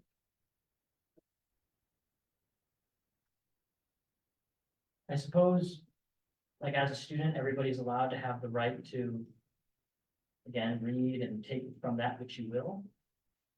But I suppose that your interpretation could be, excuse me, could be put against all of the other interpretations in this voting body. Because that may need to be arbitrated just in discussion for yourselves. About what kind of viewpoint or how you seek to employ those things, because if judicial council is inoperable until you see fit, then how are you guys going to come to a decision that all of you guys would be proud of being set in front of you? Like, are you okay with legal code being interpreted this way? That might be something you would need to arbitrate amongst yourselves. But again, I also wonder what power the president might have with executive orders filling judicial council seats in case of emergencies. Precedent always gets a little bit wonky with emergencies. I hope that answers your question. It's okay. I can talk to the AG when we get to the 10:30 report. Okay, Senator Mead, last question. I just want to make sure I have this. Basically, we cannot create our own definitions. We should not. It doesn't make that much sense. If there's something that we want to do, we have the power to change bylaws, and we can do that. It's not the best idea, but we can do it. I just want to make sure that's what I just got out of this conversation. The idea is that the legislative branch writes the text, and sometimes legislators will include loopholes where it is open-ended. And this is why people like us, the laymen of the United States, get really mad at elected officials when our Supreme Court overturns certain rulings, because they're simply interpreting the text differently. And so because of that, that is the law of the land, how they interpret it. So you can come up with the text, come up with what you think the definition will be, but at the end of the day, the interpretation, depending if it's challenged, will be arbitrated by judicial council. Thank you, Senator. And thank you, Senator C. All right, thank you so much, Attorney General. I really appreciate you for coming and speaking to us tonight. Yes, thank you so much for having me and listening to my spiel about my office. Hopefully, next time I'll be back, I will introduce you to the solicitor and caseworkers and peering fellows, and potentially more of the team. So thank you again so much. Thank you. Have a good night.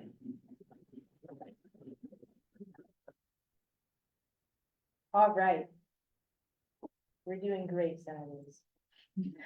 Moving in now to Executive Director's report, I'd invite Executive Director Dr. Marcela Marquez to approach the podium whenever you are ready. Of course. The person to the chair, you'd like the senators to stand up and stretch a little bit. Oh, yeah, I'd love that. Please, if you would like to stretch. I don't know if anyone's cold, but I'm freezing. Can't wait until our break so I can get it done. Tomorrow morning. Sorry.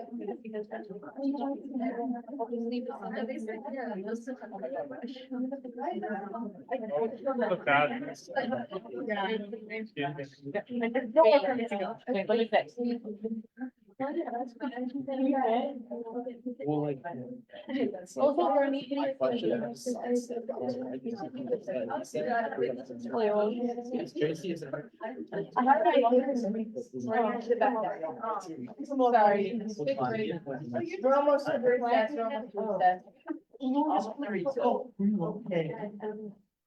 All right, whenever you're ready, Dr. Marquez.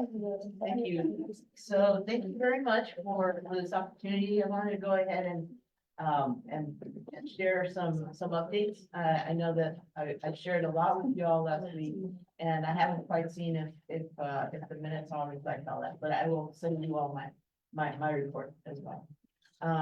So as I was sharing last week, I've made 8 new appointments, career staff members, appointed into the department. We're employing a new method of onboarding all of our new staff members to actually call them a cohort. They can work together and to kind of go through their onboarding together and kind of problem solve, even though they're not all the same areas of associated students, they will, however, have an opportunity to over time support one another. Kind of like being a first year, second year, third year, fourth year, when you have a whole experience together, it should be more enriching, right? Additionally, we have not everybody coming on board at the same time. This past week in particular, we've had the financial operations team coming on board and having a sense of an opportunity to work with Michael Sayer directly as Ashley McGuire has separated from the department. And in Ashley's case, they were the financial information coordinator and really had an opportunity to work with the whole department. And so at the same time as they left, there were folks coming in. So there's like a little bit of an overlap, not enough, but an opportunity nonetheless to kind of pass along institutional information as well as practical logistics and so on. So that's pretty much taken the last week for sure of our internal operations time. I think the other thing that I wanted to emphasize is that in terms of personnel, we do have standing committees still working on filling a few other positions. And so in the next couple of weeks, I'll have an opportunity to bring you all up to date on all of that. Regarding my time, I started, and I think I mentioned this about 2 weeks ago, started to mention our upcoming effort and opportunity to develop a sort of partnership, I guess, with the, I don't know if you all are familiar with professional and continuing education as an option for you all as students. You all can take PACE courses, and they have a different way of actually informing you all and becoming present in your transcripts as undergraduate students, and or having an opportunity to develop like a certificated program, for example, that is unique. And so we began this process long ago. During the pandemic, created a new certificate that students that are involved in associated students might become participants in.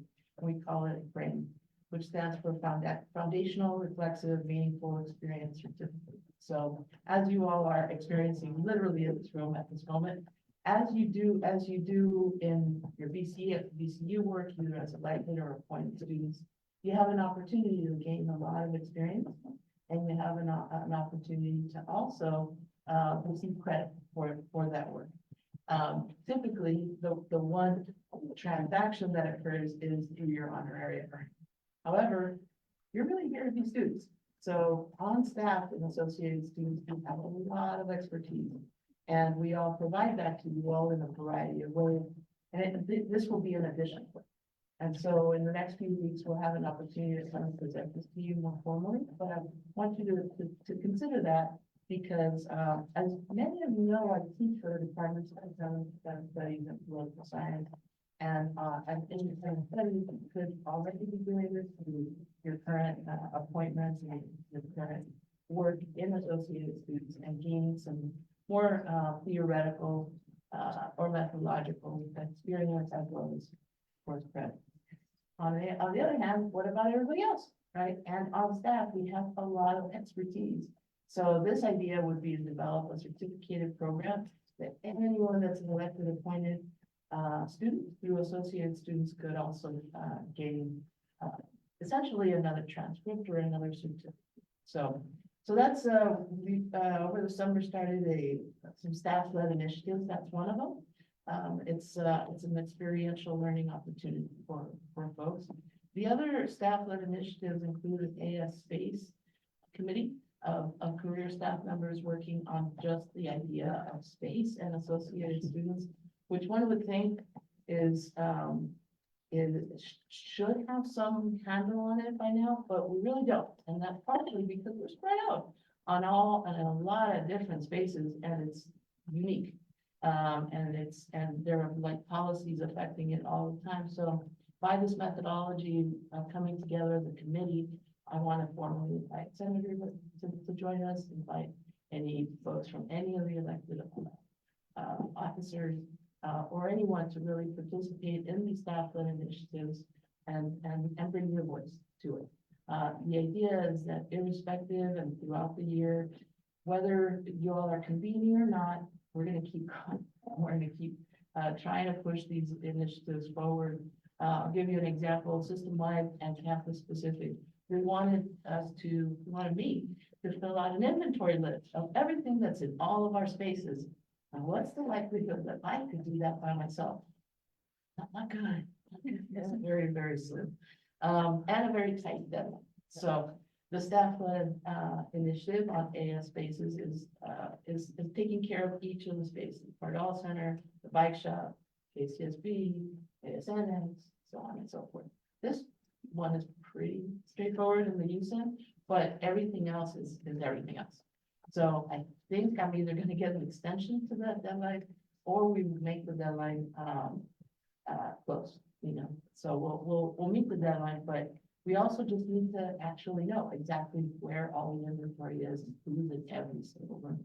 So things like that, the university and the system will require of a department like this, but we don't have we don't have it at the ready. We don't just like update that every single quarter. So that's an example. I've started to say that a few times for Senate, and I wanted to just make sure I completed my thought. In terms of my time, I've attended the Black Women's Health Collaborative meeting, and I'm working with the leadership of Take Back the Night, as well as on a daily, anybody who comes to my office. I really give as much advice and counsel as is needed. A lot of very, very self-motivated entities that move forward nonetheless. And they really need very little support right from them. Trying to just get going, you know. Some of the other efforts that I've been working on include an essential and important kind of groundworks in terms of all of your student employees. We hire over 350 students throughout the year. And last year, we had the opportunity to develop a very strong student manual. So that's being updated and making sure that all the student employees also have training that's associated with that. So the manual is a good baseline. And just today I started with some of the student employees thinking about, well, what sort of additional training does everyone need to map out particularly through this fall quarter. So those are some ideas and an update for the week. I don't know if the chair has any questions. First, thank you so much for coming and talking to us. Sounds like some really exciting initiatives. Me personally, I would love to get some units for my Senate work, so I'd love to see that formal presentation, and I'm definitely gonna think about that for myself and suggest that all the senators think about this. I think it'd be a great opportunity. Will you be accepting questions from the Senate? I will, I just want to have an addendum before I. Oh, okay. Yeah. Yeah, continue. So I also wanted to make sure to pass along information on how the Office of Restorative Justice on this campus actually works and independently share information. I can send it to you all via email if that's of interest to the chair. The idea is that certain elements of having the energy and opportunity to sit with someone, even just one other person, much less the attention and presence of all of our ancestors and we're sitting with one another is not a small thing. And we didn't invent it. I didn't invent those words and I practiced it and think, talking about y'all age, you know, and it's very important for me to pass on to you all that there is a method to do it and there is a way to agree to disagree or agree that we will never agree or not speak with one another. But the issue is not the same and it's not treated the same as though you can replace the other. Does that make sense? So I have some literal like handouts in terms of how they do their work. It's not my appointment into that office, but Dr. Joaquin Becerra did address us a few meetings ago, and they did make an invitation to us on the record. So I wanted to offer to the chair and also to the senators to pass along constructive, complete, and thorough information about how it actually does. So if the leadership could let me know, I can send that forward Yes, please, I would love that. Do you have the physical handout?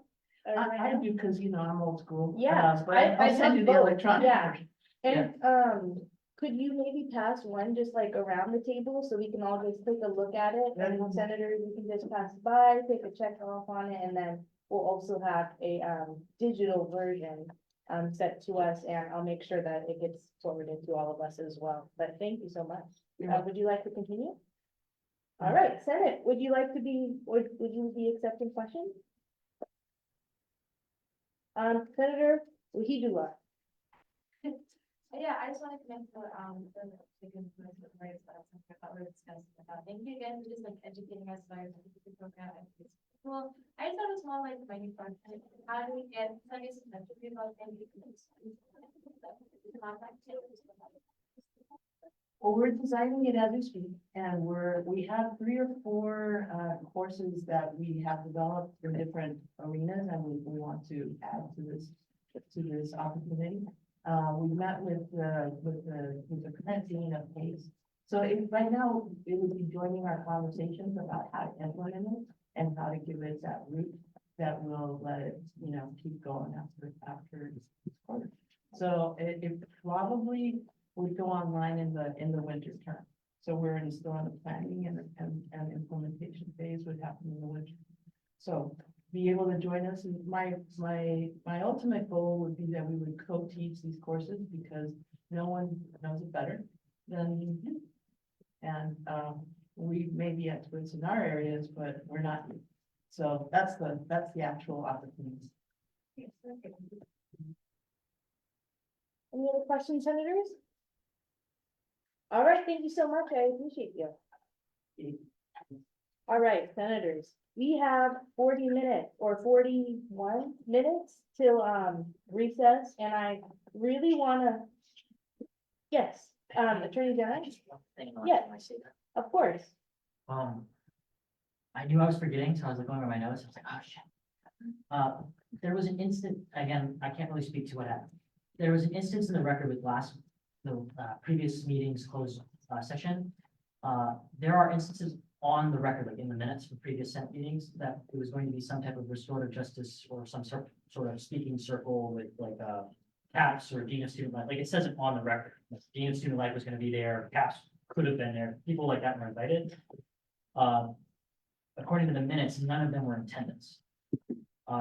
So I can reasonably conclude that was what the minutes are is an inaccurate representation of what happened. So I would respectfully request that the record is corrected to account for that.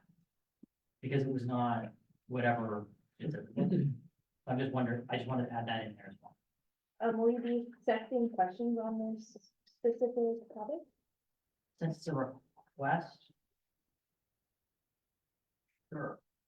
Senator Siddiqui? Yeah, just a quick question. Thank you for that.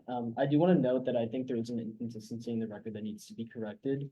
The restorative justice circle that was proposed to have the Dean of Students and CAPS, that proposal was intended to take place outside of a Senate meeting, and there was a Google form sent out to senators to fill out.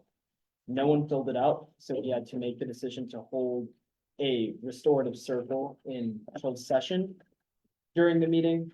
And neither of those entities were able to attend, but what was originally proposed was supposed to be different than what we ended up doing. But those two are not the same things. Okay, thank you. Thank you, no worries, no worries. All right, so now we have 39 minutes until recess, and it is my goal to, one, we're gonna finish on time tonight, like, you guys are gonna be in your bed, hopefully no later than like, 11 unless y'all got some crazy plans or something like that. But anyways, 39 minutes. I'm going to transition us into old business. Yes, first, we're going to a bill to act. Yeah, Senator Corsandy. All right, I just wanna, make a motion to excuse Senator Gerson at 9:30. I don't know if I could do that now. Yes, you can. I hear a motion to excuse Senator Gerson at 9:30. Is that correct? Is there a second to the motion? Senator Amin. Second. Seconded by Senator Amin. We are now in discussion. Senator Kadam. One question. Question has been called. Is there an objection to the called question? Is there an objection to the consent? Seeing none, motion passed. Proxy Gundecha, Yeah, did I say that correct? yeah, you did. It's already in there, but I'm supposed to leave at 8:30. Am I good whenever I need to go? Yes, you're good. Sorry. Thank you for letting us know. Have a good night. Thank you for helping us today. All right, back into old business. We are at a bill to add specific exceptions to AS financial policies and procedures to the first, Senator Singh. Oh, yeah, great job, it adds exceptions to our financial policies and procedures that we've been following for a really long time. But it's been a lot of gray areas, and this bill would basically specifically define what each exception means. And make it easier for finance to policy exceptions. And, please pass the bill. Thank you. To our second, Senator Sue. Yeah, everything looks good. All right, excellent. We're gonna be doing round robin style. So everyone's voices get heard. If you have nothing to say, please feel free to yield your time. We'll start on this side, Senator Amin. I yield. Senator Corsandy. I just have a question on how you're gonna basically explain this to BCUs and RCOs, because I just like want to avoid confusion of what happened last week when that BCU came in thinking that that $1,000 food thing was for them, but it was actually for RCO. Like, I just want to know how you're gonna explain it to them. Senator Singh. So these are already in practice. Oh, They've been in practice for years. We're just bringing them in policy. okay. Would you like to continue, Senator Corsandy, or were you done with your response? I mean, yeah, I just like, yeah, as long as if they're already like aware that this is going on, then it's chill. Senator Gershman? Yield. Senator Yu? Yield. Senator Lala? This is well overdue, so good job. Senator Iden? Great job, Ariana. Senator Bernardson? Yeah, I'm glad we've talked about this as much as we have, and I will. Senator Siddiqui? This is a great piece of legislation.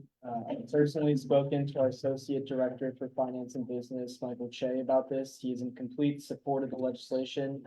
It's long overdue, so I'd like to see it pass. Senator Martinez? Next senator. Senator Kadar? That's good. Senator Habib? Senator Wang? Senator Wahidullah? Yeah, it looks good. Senator Corlu? Senator Ganesh? All right, excellent. We are now in discussion. Senator Singh. Motion to pass a bill to add specific exceptions to AS financial policies and procedures.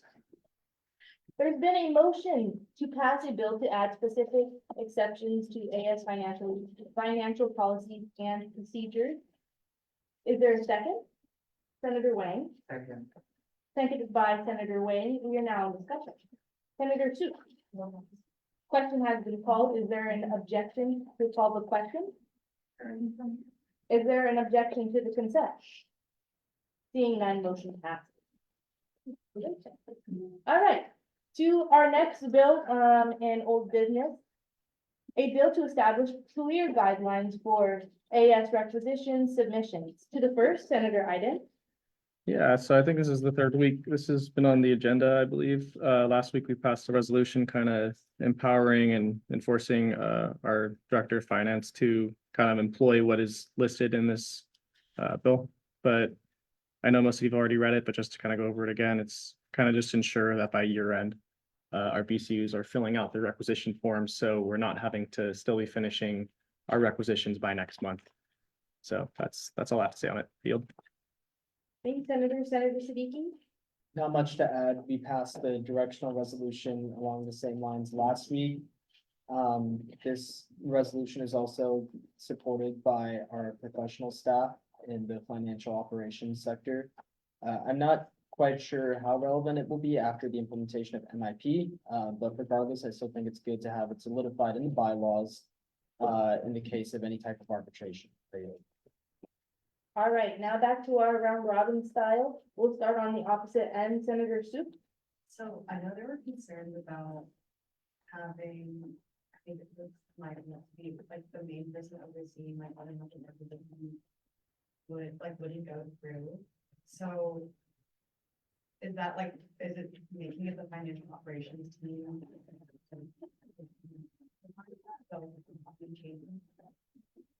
Senator Iden?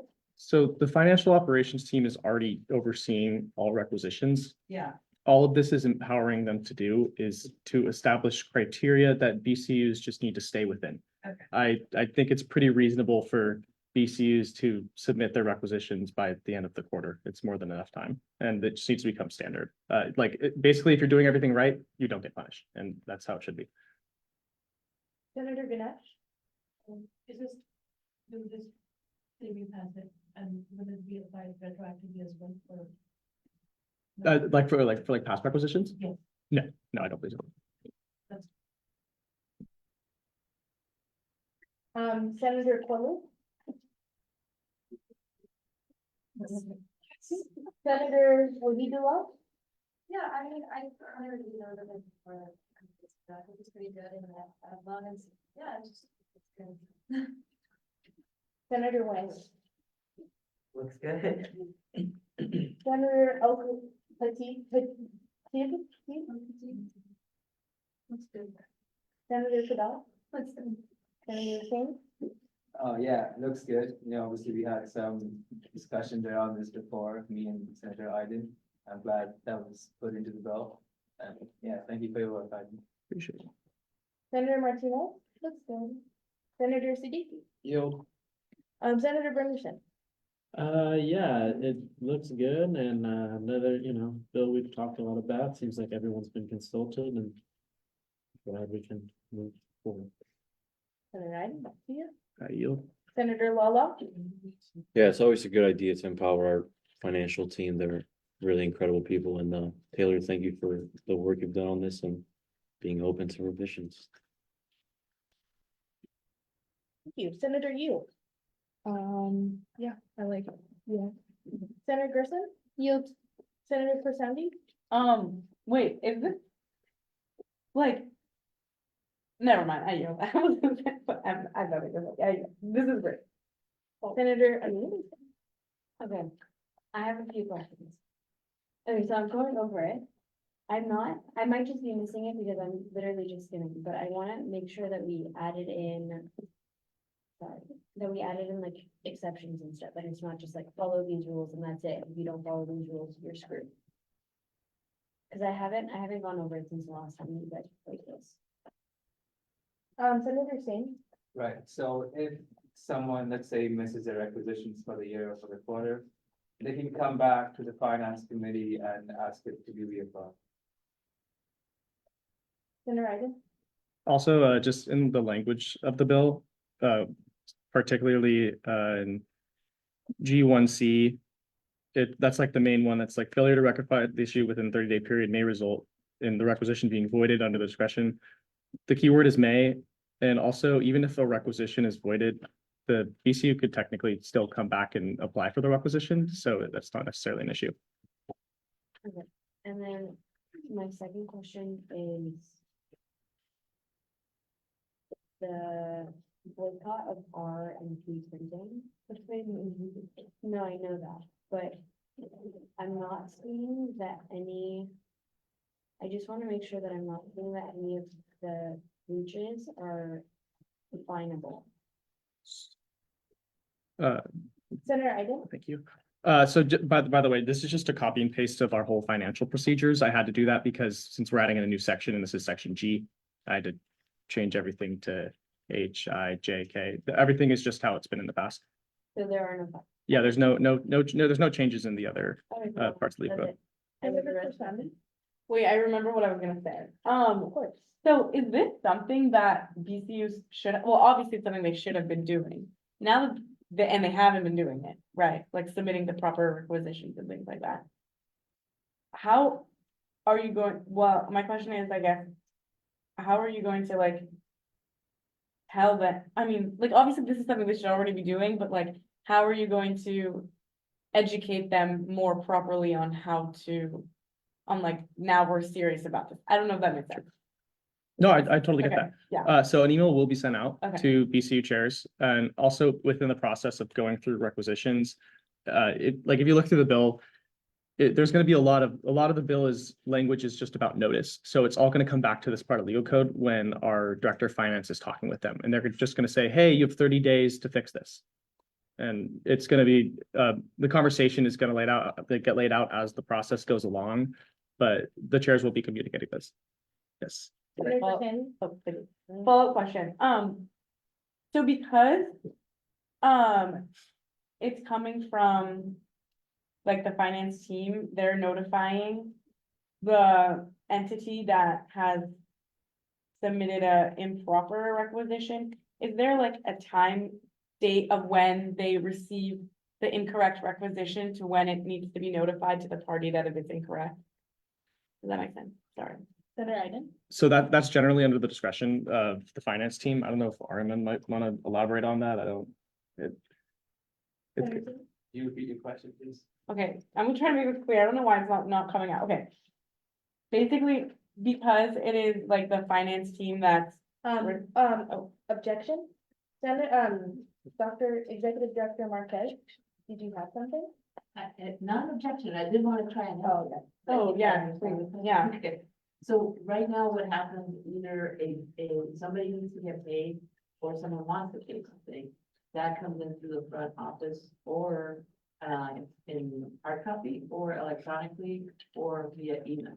In all three of those methods, the requisitions team, there's a group of students and staff that receive every single requisition, every single one at the very, very beginning, or a bill comes in and somebody needs to pay it. If we did receive a bill and we don't have somebody accounting for how to pay for that, then the requisitions team will send out an email to the likely folks. So that happens no matter what. Right. To answer your question? Yes. What happens if there is no match, nobody's claiming how to pay, and we still have to pay, that's what this bill is doing. Right, so let me be more clear. My question is there like a specified time period that the entity requesting that requisition would need to be notified? So like, let's say I submit a requisition, something's wrong with it.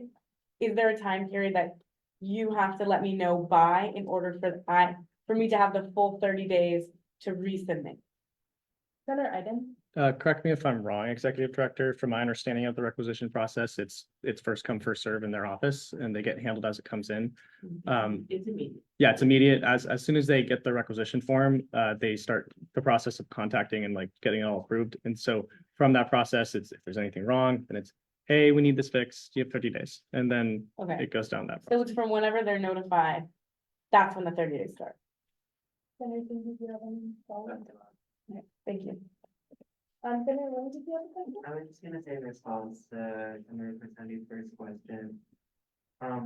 The requisitions, there's a registered signers workshop that I'm trying to attend. And it went over very clearly how the requisitions are, and I was working on over the summer. And we're also just having a lot of conversations in our last finance committee, finance committee meeting about how to make the requisition process clearer to people. Because there have been a lot of messed up requisitions. Yeah. Okay, thank you. All right, we're in discussion. I'd like to propose a motion. Wait, Senator Singh, Motion to pass a bill to establish clear guidelines for the Requisition Commission. there's been a motion to pass a bill to establish clear guidelines for AS requisition submissions. Is there a second? Senator Wahidullah. Seconded by Senator Wahidullah. We're now in discussion. Senator Wang. Call the question. Question has been called. Is there an objection to call the question? Is there an objection to the consent? Seeing none, motion passes. I will be yielding chairship to First President Pro Tempore, CDP. I am super cold and need to quickly run to my car and sweater, but I will be back as soon as possible. Senator CDP. Or Chair CDP.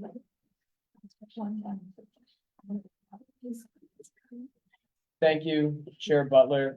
Please, everyone remain attentive. We are not in recess yet. Please remain attentive, everyone. Quick side conversation. Senator Singh. Yeah, I was just going through action items and the motion we passed to approve Delta Racing technically means that we will not receive that money until next year. Senator, I believe you're mistaken. We already approved the expenditure for this, Right. meaning it will go through, but it's based on the following conditions. So they will receive the funds. However, if the conditions are found not to be met at the time that we specified, that organization will be forced to pay those funds back. Executive Director, am I correct? Indeed, yeah, the one caveat that I would add is that unless there is some certain, circumstance. But that you've already accounted for that. Well, sorry, Senator Singh? I thought admin will include these conditions or approve this funding until all the conditions are met. And one of these conditions state that report on success in engine and success in the competition to the 76th Senate will be here this time in fall next year. So technically, if this condition hasn't met, admin won't give up the money. Right?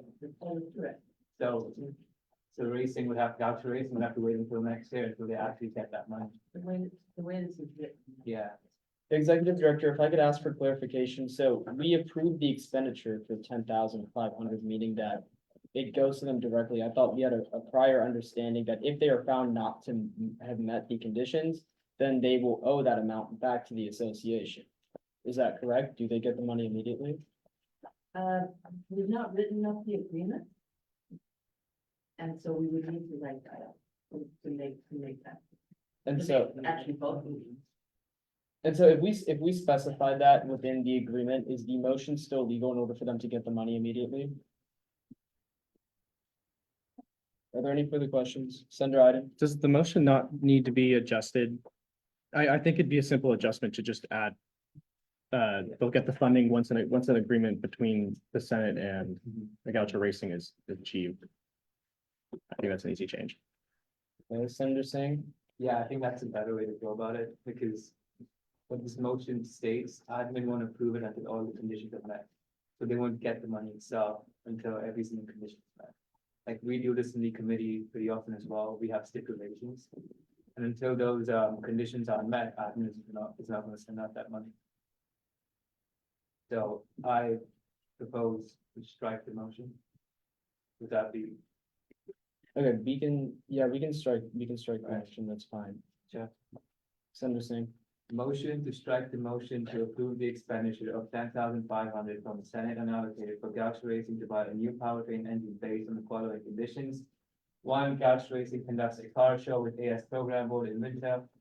2, produces report on success in engine and success in competition to the 76th Senate. And 3, puts forward a substantial effort to film and present a documentary to the 75th Senate on progress towards the competition. Senator Singh? Senator Iden? Second. It's been a second by Senator Iden. We are now in discussion. Yeah. Senator Horsandi? Wait, why are we striking the motion when we can just amend it? Okay, if I may, we're already in discussion. Let's just call the question, pass it, strike it. We'll just do it again. Or we can just. Okay, I was just wondering. It doesn't really matter either way. So, No, bro, I was just wondering, okay. Senator Singh? I'm not saying this because I wasn't recognized as second, by the way. I was just. Yeah. I just thought it was interesting, but call the question. Call the question has been made by Senator Singh. Are there objections to call the question? I hear consent. Are there objections to consent? Hearing none, motion passes. We are still in session. Senator Singh? Motion to approve the motion to fully fund 10,500 from Senate unallocated to Gaucho Racing after a agreement has been agreed upon by AS Senate leadership and, Gaucho Racing itself. What, Senator, please redo that motion. what would it be? Yeah, Senator memorandum, Iden, sorry, memorandum of understanding. Would it be an understanding, would it be a contract? It's a contract in itself. But understanding is when you're deciding on how you spend money. That's when you. Executive Director Martinez. Please stop the side conversations. Executive Director, It would be best to create a memorandum of understanding. would Senator Singh like to amend his motion? Thanks for saying my motion. to the- Senator Singh has rescinded his motion. Senator Singh, Motion to approve the expenditure of $10,500 from Senate unallocated for Gaucho Racing after an MOU, or after a memorandum of understanding has been agreed upon by Senate leadership and Gaucho Racing. Senator Brenderson, Second. there's been a second by Senator Brenderson. We are now in discussion by your called question. Senator Iden. I have a question that would you want to include all of the conditions in your motion? If not, it's a good point. I don't know. Senator Singh, The reason we're not doing that because it would technically mean that it would be paid after, like, it would be paid next year, so we just have it in the MOU. That if they don't do all of this, and they have to pay that money back. I know, but the stipulation is after they signed the MOU agreeing to these stipulations. So I think it'd be best to have the MOU be directed by that. And then they sign the MOU and then they get the funding. Yeah, 'Cause so we can just put it in the MOU, what will we have? guys, this kind of cross conversation is out of order. Senator Singh. So, I forgot what I was saying, but, we could just have it in the MOU, what we just talked about. Okay. I yield the chairship back to Senator Butler. Senator Siddiqui, where were we at? Chair Butler, we are currently in action items and there's been. The original motion to fund Gaucho Racing was rescinded, and then there was another motion made that was rescinded again, so we're now debating the third motion to fund Gaucho Racing. Senator Siddiqui, just to confirm, we're in discussion, to the motion to approve the expenditure of $10,500. All right, we're now in discussion. Senator Iden. I'm once again, I think it's important to just amend the motion and have it say the things that we've already agreed upon.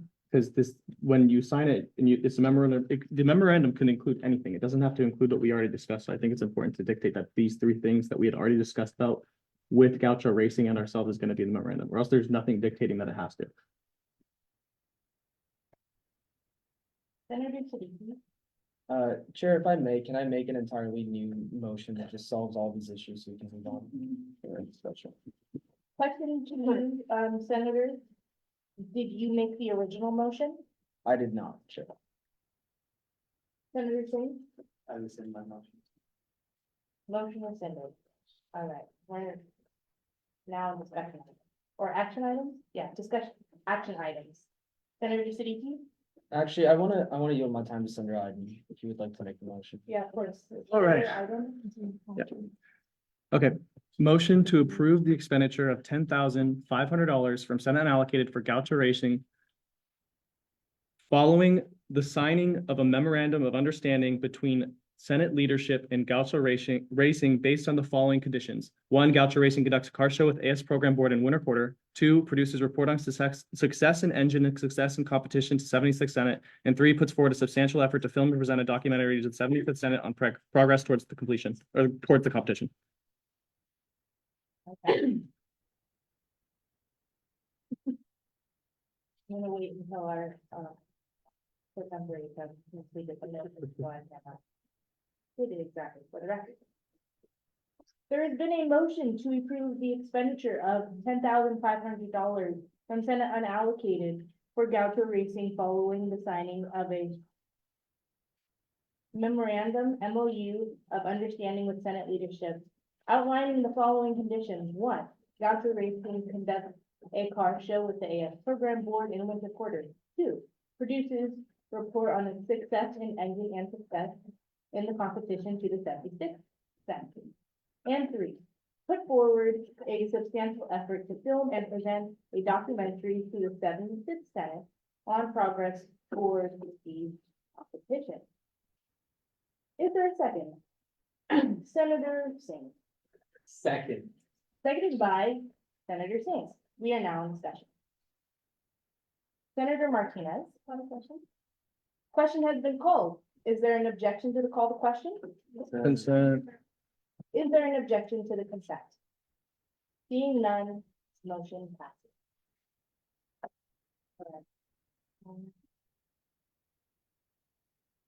Okay. We're still in action items. Any senator would like to motion anything? Or we will be moving on. All right, we have 12 minutes, until recess. We're gonna be heading into discussion items, but, it's okay if our conversation gets picked up, after recess. Don't feel like we have to cram it all in 12 minutes, but I do want a firm, recess at 9 o'clock, please. All right, we're first gonna be talking about the Gaucho Food Inclusion Program, GFIP pilot program. Senator would you like to present? Yeah, sure. Would you like to, approach the podium? Yeah, thank you. And I would like to, guide all of our senators to open up the document that, Senator Yu has provided for us for further information.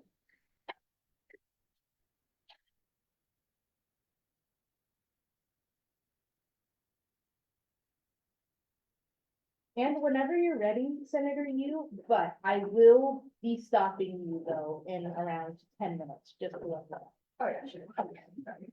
Thank you. Of course. Thank you for your time last week as I introduced GFIP.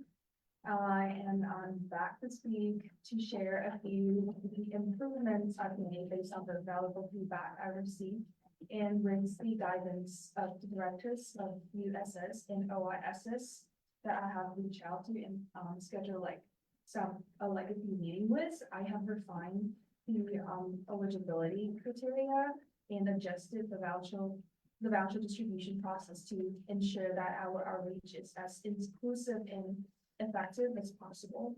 And I've also had some, and I, like during the meetings with directors of USS and OISS, they both offered some tremendous guidance and professional advice that has led to meaningful adjustments in our approach. For example, if we open the document, so it's gonna be like, the pilot program is gonna be supporting the UCSB undergraduate students, particularly international out-of-state students and undocumented students with or without the DACA. And if we go to the very end of the document, we can see like there's like 3 forms. There's one called GFIP self-assessment form, and there's one on GFIP voucher request form for winter quarter. And there's also gonna be like the end of the pilot student survey. And the directors have all went through like all of those forms, and they are very supportive of that. I just want to say that this project can set a positive precedent as the Senate's first initiative of the year with all of your support, and I am excited to connect with more business once our funding is approved, because I have already reached out to a few local eateries and they're very interested in our collab. Yeah, and I just want to extend my thanks to everyone who has contributed to the ideas and insights, and together we are making UCSB a more inclusive and supportive space for all. Thank you. I'll be taking questions. Thank you so much, Senator Yu. I really appreciate you coming and presenting again for the second week. Senator Siddiqui. Yeah, first of all, thank you so much for presenting this originally last week and now this week. I've had the opportunity to work with Senator Yu after the last Senate meeting to try to workshop some of the I guess for lack of a better phrase, some of the initial holes that we wanted to fill in the original proposal, but I think you've done a great job at improving the proposal. I'm really excited to see it pass. I will just say that there may be one or two conditions I want to add on to it, but I don't think it's anything that we haven't discussed already within the motion, but I did have a specific question that I didn't think of, until now, sorry, that I wanted to ask you. I noticed that a lot of the participating restaurants and participating cafes for the meal types are traditionally East Asian cuisine focused. I was wondering, since this program is also targeting undocumented students with or without DACA and other communities, has there been any type of outreach to potentially maybe like Latina cuisine focused? Yeah, we will count that. We're gonna make sure that's gonna be as diverse and inclusive as possible. Okay. Senator Martinez. For the Latino, restaurants are you thinking of reaching out to? Do you have any recommendations? I would recommend Super Cucas, Zocalo, those are two really good ones and there's also a few places.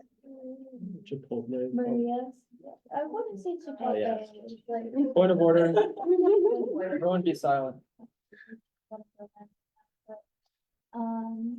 yeah, Zocalo, Super Cucas, Maria's, those would be good for a good start. They would have really good like meals, like they have like their own meals, like very fucking good, so, yeah, just, yeah. Senator Lola. Thank you for coming up here again. It shows your professionalism that you really turned this around in such a quick time and came with a vastly improved proposal. So just I have a few questions, so maybe if I could be recognized again, but the first one is just very simple to double confirm. This is a tentative list of restaurants you have on there, right? And you're planning on adding to it and having a full list. Okay, great. Secondly, just maybe this was just me not paying sufficient attention, but is there any changes to the financial breakdown from last time around? So what does it all come out to throughout our Senate term?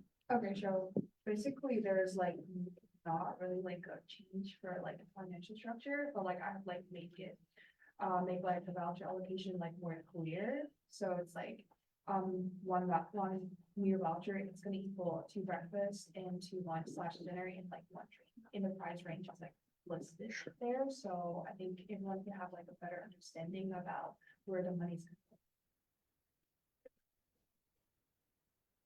Senator, would you do well? Yeah, I'm actually too similar to what Senator Levin discussing about the Latino community. I discussed a little bit towards you that last week, or some of my recommendations and stuff. What are some of the updates, I guess, like current updates, or I guess like recommendations or new things that probably for the inclusion program that goes supposed to be benefiting within a recent I guess have you had any time to that as well for the city? Sorry, what? Sorry, I just wanted to connect similar to what Senator Martinez was discussing about, in regards to with zero accommodation needs. Have you done any updates, like I guess some of the points I talked about regarding towards your pilot program and helping those communities out? I guess for their dietary restrictions, like so there's like more. Oh, yeah. Yeah, for sure. For like the restaurant outreach software, we're like working on it, like at the meantime. So I feel like after the family get approved, we're gonna be more confident about like negotiating. So. Yeah, cool. Just want to hear some updates about that. So that's. Senator Iden. I just wanted to, I have a question, but I also just wanted to say, killing it. Senator Yu is in 6 classes right now. Did this whole proposal, has been absolutely grinding. So yeah, I don't know if we could do it. You're killing it. It's really hard to put in the work, especially with school. 6 classes is unreal, while doing this as well. So you got it done. I know we've had a lot of back and forth, just something that kind of stood out to me while I'm looking at this one more time. I would recommend looking into alternatives for paper meal vouchers, just so there's more of an accountability aspect, but otherwise I think everything's looking okay. Question I have for you is, in terms of funding, if it goes slightly over or under, how are you wanting to handle that with the money coming back to us? Like, would you be okay with the stipulation where this could be adjusted and this is just like a preliminary estimate?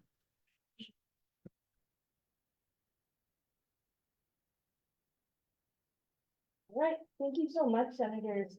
I really appreciate all the hard work you're doing, and to hear that you're in 6 classes, definitely just commend you on the hard work you're doing this quarter, so I appreciate it. All right, and, we are about to approach recess. Yeah.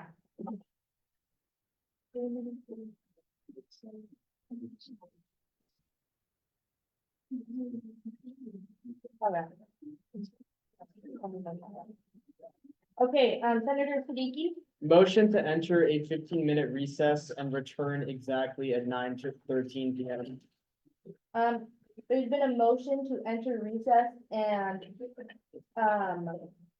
Return at 9:13. return at exactly 9:13 p.m. Is there a second? Senator Cadal. Second. Seconded by Senator Cadal. We are now in discussion. Senator Wood. Call the question. Call question has been made. Is there an objection to the call to question? Consent. Is there an objection to the consent? Seeing none, motion passes. See you back later. Be back at 9:13. Yes, I'll start at 9:13, so.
Got you.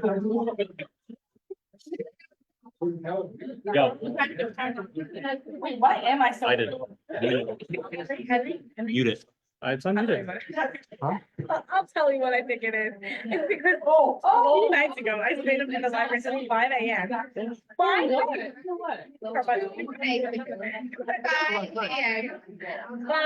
a.m.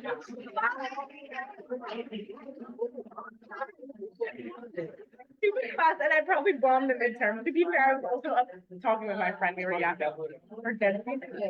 Anyway. That was big. No, they gave me 1 hour and 50 minutes. Jackie, I've done this class before. I didn't here. Medina. My favorite ever. You know, he loves me because we both speak Spanish. Yeah. Yeah. Dan, what was your first condition? Yeah. Like Medina Tizarel. Outreach to. Medina. Wait, sorry, 1 second. Medina Tizarel.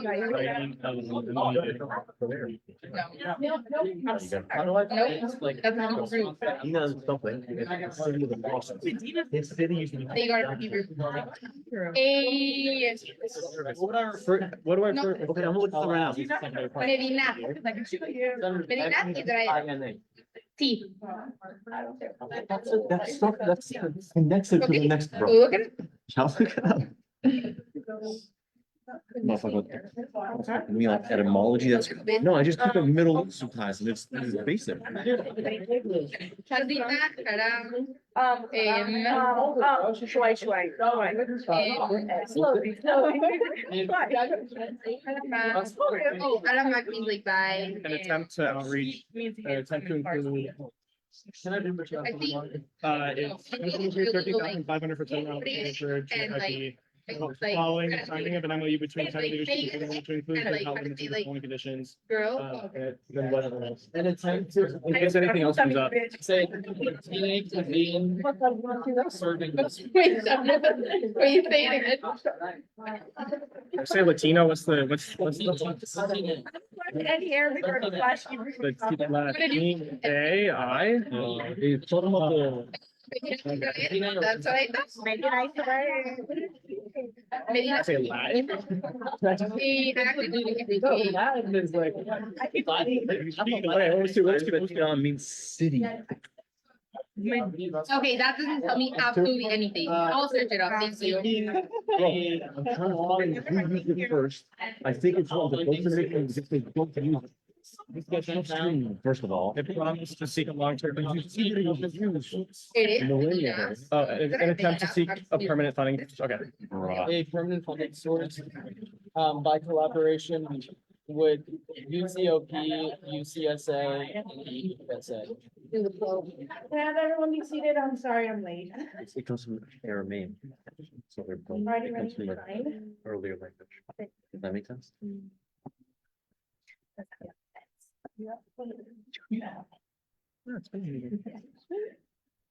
We're back in, discussion items, I believe, now moving on to the 76th Senate Strategic Vision Plan. Larry Siddiqui? Yes, thank you, Chair Butler. Okay, so there's a few things I want to go over with this. My original intention was to have this ratified and passed today. Unfortunately, I just can't. We are technically behind the meeting because we did not convene week 1. So I don't think it's too big of a deal to postpone this to week 6, but we have to pass this and finalize this in week 6 so that we can move on as a body and actually start implementing this. There's 3 different things that need to be concluded before we can move on. The first is a solid, tangible goal for the outreach committee in regards to collaboration with YDSA on a long-term goal related to university housing. That needs to be specified, and then there's 2 other administrative committees under our jurisdiction that we need to meet with and set goals for. The first one is the Investment Advisory Committee. Our liaison is Senator Corlew. I'm planning on having a dialogue with him after this meeting, as well as talking to Michael, the advisor. for IAC and also talking with them. Because they do have some bigger long-term goals and strategies they want to seek to implement this year. That's one of them. The other one is the Committee on Committees, another subcommittee of the legislative branch who are tasked with filling all vacant positions within the association. So I wanted to ask, I communicated with the Committee on Committees and their current standard weekly meeting time is Thursday at 2 p.m. I originally assigned Senator Suk to be the liaison. However, they informed me that they are going to be changing their meeting time. So I want to wait until next week to make any changes to the liaisonship once we figure out the new meeting time. But they're meeting tomorrow at 2 p.m. and I'm not able to make it, as neither is Senator Suk because I have class. So I wanted to ask, is anyone from the liaison committee free to attend their committee on committee meeting at 2 p.m. tomorrow? Senator Wahidola, you can make it? Yeah. Senator Wahidola, if you're willing to attend the committee on committee meeting tomorrow at 2 p.m., I'll text you information about it. I just want to get a better understanding of their goals and their objectives for the year, and then later on figure out the permanent meeting time so we can figure out a permanent liaison and just have that solidified. But I want to pass this next week. This has to be done. Once it's done, we can start utilizing the staff members within the IVP's office to actually promote this plan. I think it's frankly probably the second most important thing we're going to do all year after approving the final yearly budget. So I'd like to get it's going to be done next week. I need the extra week because of capacity. So thank you, Senator Wahidola, for volunteering, and I plan to figure out those 3 items, but I wanted to just open it up to everyone for discussion in regards to the plan. I hope that all of you have been looking at it very closely because this is literally like what we are going to be doing the entire year. And obviously anything can always go back. We can always go back and make amendments and make changes, but this is the solidified plan, the solidified objectives that we have as a legislative body to serve students. So I really would appreciate any feedback towards anything I just went over, as well as any feedback related to the plan as a whole, because I do want to approve it finally at the next week's meeting. Thank you, Senator Siddiqui.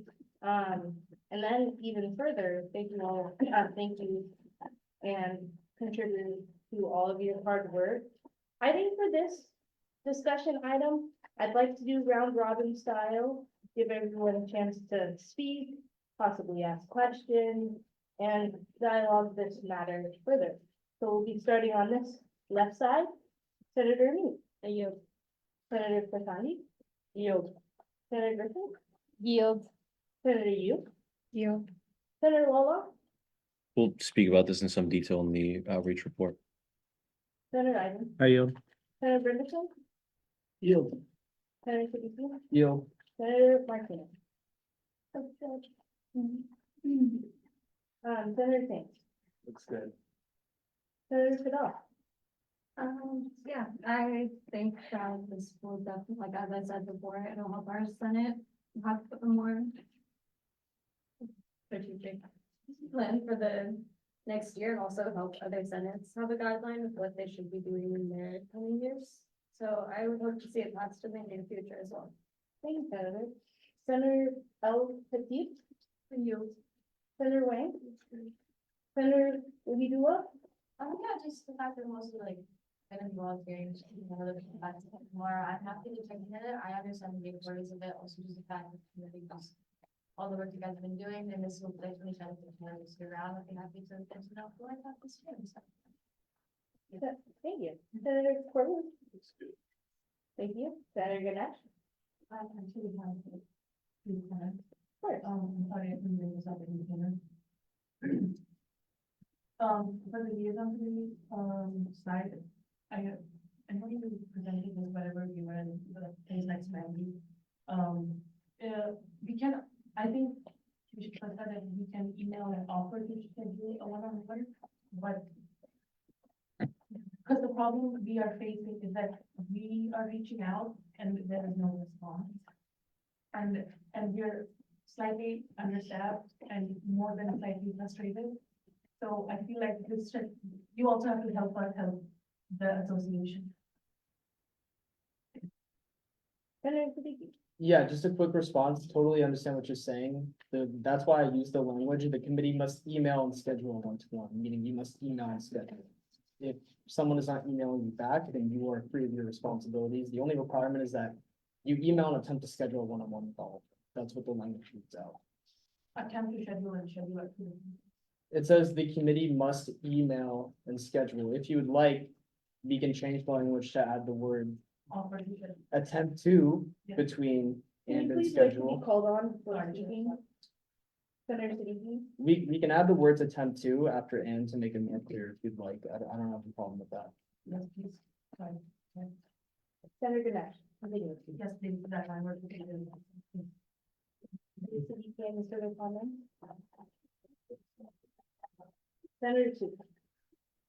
Yeah, that's it. Senator Siddiqui, any further comments? Senator Siddiqui?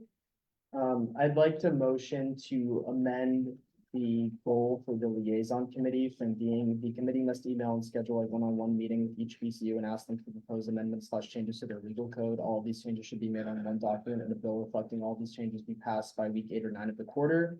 To the committee must email and attempt to schedule a one-on-one meeting with each BCU and ask them to propose amendments / changes to their legal code. All these changes should be made on one document and the bill reflecting all these changes be passed by week 8 or 9 of the quarter. Could you paste that onto the document or share with me what you are reading off, please?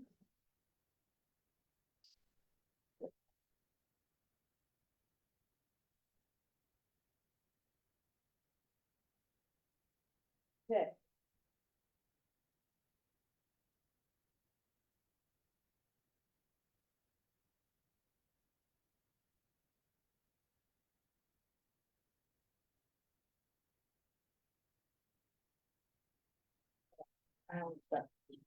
There's been a motion to amend the liaison committee goals from committee must email and schedule a one-on-one meeting with each BCU and ask them for proposed amendments / changes to their legal code. All of these changes should be made on one document, and a bill reflecting all of these changes will be passed by week 8 or 9 of the quarter. 2, the committee must email and attempt to schedule a one-on-one meeting with each BCU and ask them for proposed amendments / changes to their legal code. All of these changes should be made on one document, and a bill reflecting all of these changes be passed by week 8 or 9 of the quarter. Is there a second? Senator Kadam. Second. Seconded by Senator Kadam. We are now in discussion. Senator Suk. The call to question has been made. Is there an objection to the call to question? Consent. Is there an objection to the consent? Seeing none, the motion has passed. Okay. We're now gonna be moving in, I'd like to continue, back to, unit reports. And I will start, or actually, no. Let's go to new business. Did you say that? Senator Siddiqui? I would like to action items and pass them. Awesome. Okay, we're gonna go back into action items, if anyone would like to make a motion. Senator Yu. Motion to pass the Founding for Gaucho Food Inclusion Program pilot program. All right. There's been a motion to pass funding for the Gaucho Food Inclusion. Rescind the motion, sorry. Motion rescinded. Senator Iden, and also I please ask, so I can just have the correct, motion on the record that I restate, that either before you state your motion or while you're stating your motion, type the motion so that it's on the agenda. Thank you, Senator Iden. Okay, I'm gonna go a little slow on this one. Motion to approve $13,500 from Senate unallocated for the Gaucho Food Inclusion Program, pilot program. following the signing of an MOU between Senate leadership and Senator Yu, which will include, but is not limited to, the following conditions applying to the Gaucho Food Inclusion Program. 1, an attempt to include Latina cuisine. 2, an attempt to find a permanent funding source by collaboration with UCOP, UCSA, and the EDPSA. And 3, alternatives sought out to paper meal vouchers. Thank you, Senator Iden. There's a motion to approve $13,500 from Senate unallocated for the Gaucho Food Inclusion Program, GFIP pilot program, following the signing of an MOU between Senate leadership and Senator Yu, which will include, but limited to, 1, an attempt to include Land A cuisines. 2, collaboration with UCOP, UCSA, and the EDPSA to attain permanent funding. 3, alternative sought out paper meal vouchers. Okay. Is there a second? Senator Yu. Second. We are now in discussion. Senator Kadar. Call the question. A call to question has been made. Is there an objection to the call to question? Consent. Is there an objection to the consent? Seeing none, the motion has been passed.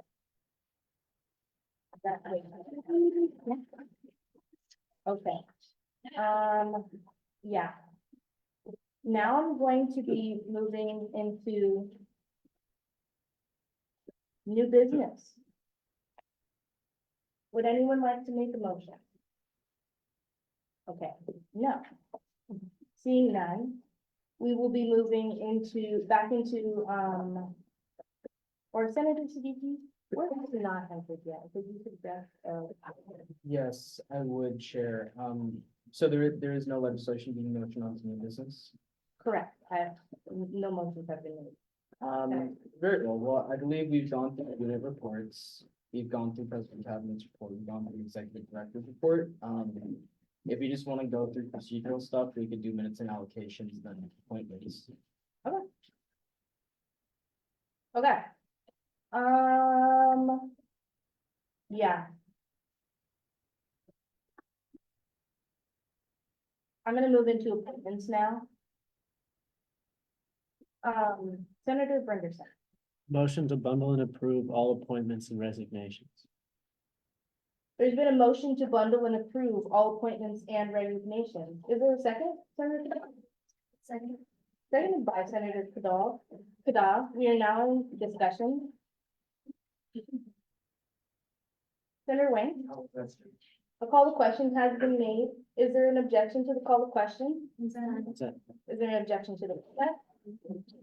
Seeing none, motion is passed. Okay. Now, minutes and allocations. Floor is open. Is your motion? Senator Siddiqui. Motion to bundle and approve all minutes and allocations. There's been a motion to bundle and approve all minutes and allocations. Is there a second? Senator Kadar. Seconded by Senator Kadar. We are now in discussion. Senator Wayne. The call to question has been made. Is there an objection to the call to question? Is there an objection to the consent? Hearing none, the motion has been passed. All right.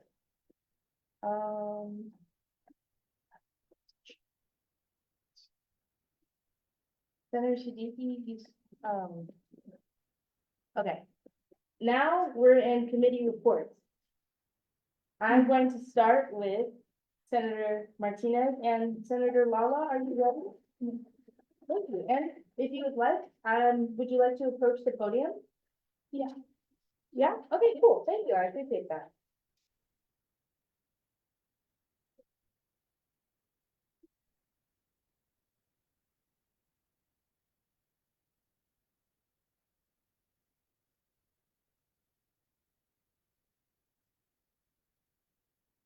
Thank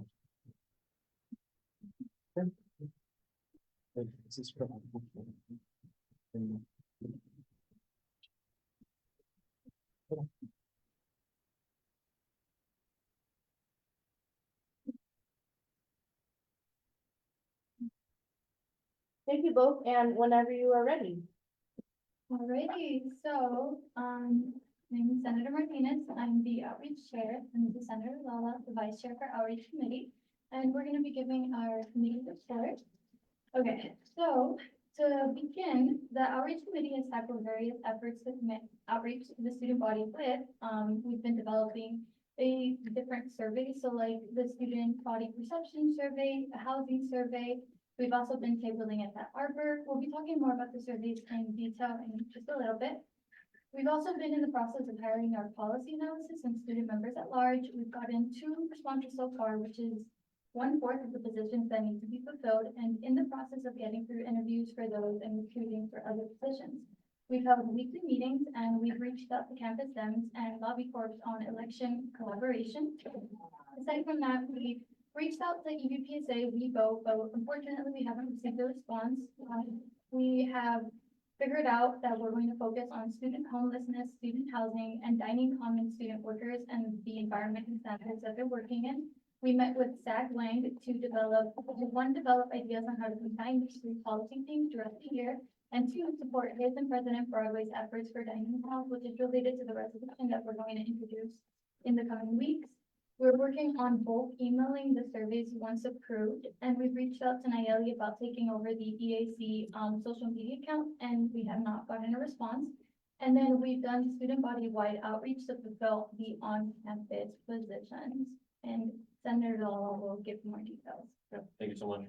Okay, so I'll, essentially the way we planned this was that the chair would essentially give what we were doing and then I provide some more detail on a few of them. So I'll break it down to 3. The first of which is on the update you guys on the surveys, because admittedly they've taken a little bit longer than we expected or hoped it would.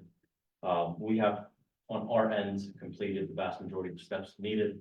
We have drafted both of the surveys in some detail, trying to find that right balance between asking everything that would be needed for us to use the craft policy, but then not making it long enough that people would just click on and then click out of it because they can't bother to spend 20 minutes communicating indirectly with senators.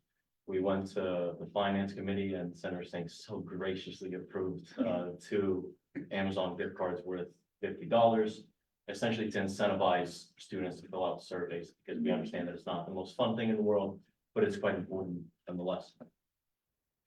This one will be a bit broader, but on the idea of the 3 major things, which we're rock solid on, but especially on, so SAG Wang was really helpful in encouraging us to think of these 3 cohesively and how we can build on them in one term, because even the term we have is not necessarily enough to push what we as a Senate and we as a committee would want to do, let alone breaking them down into 1 each quarter. I mean, that would border on the impossible.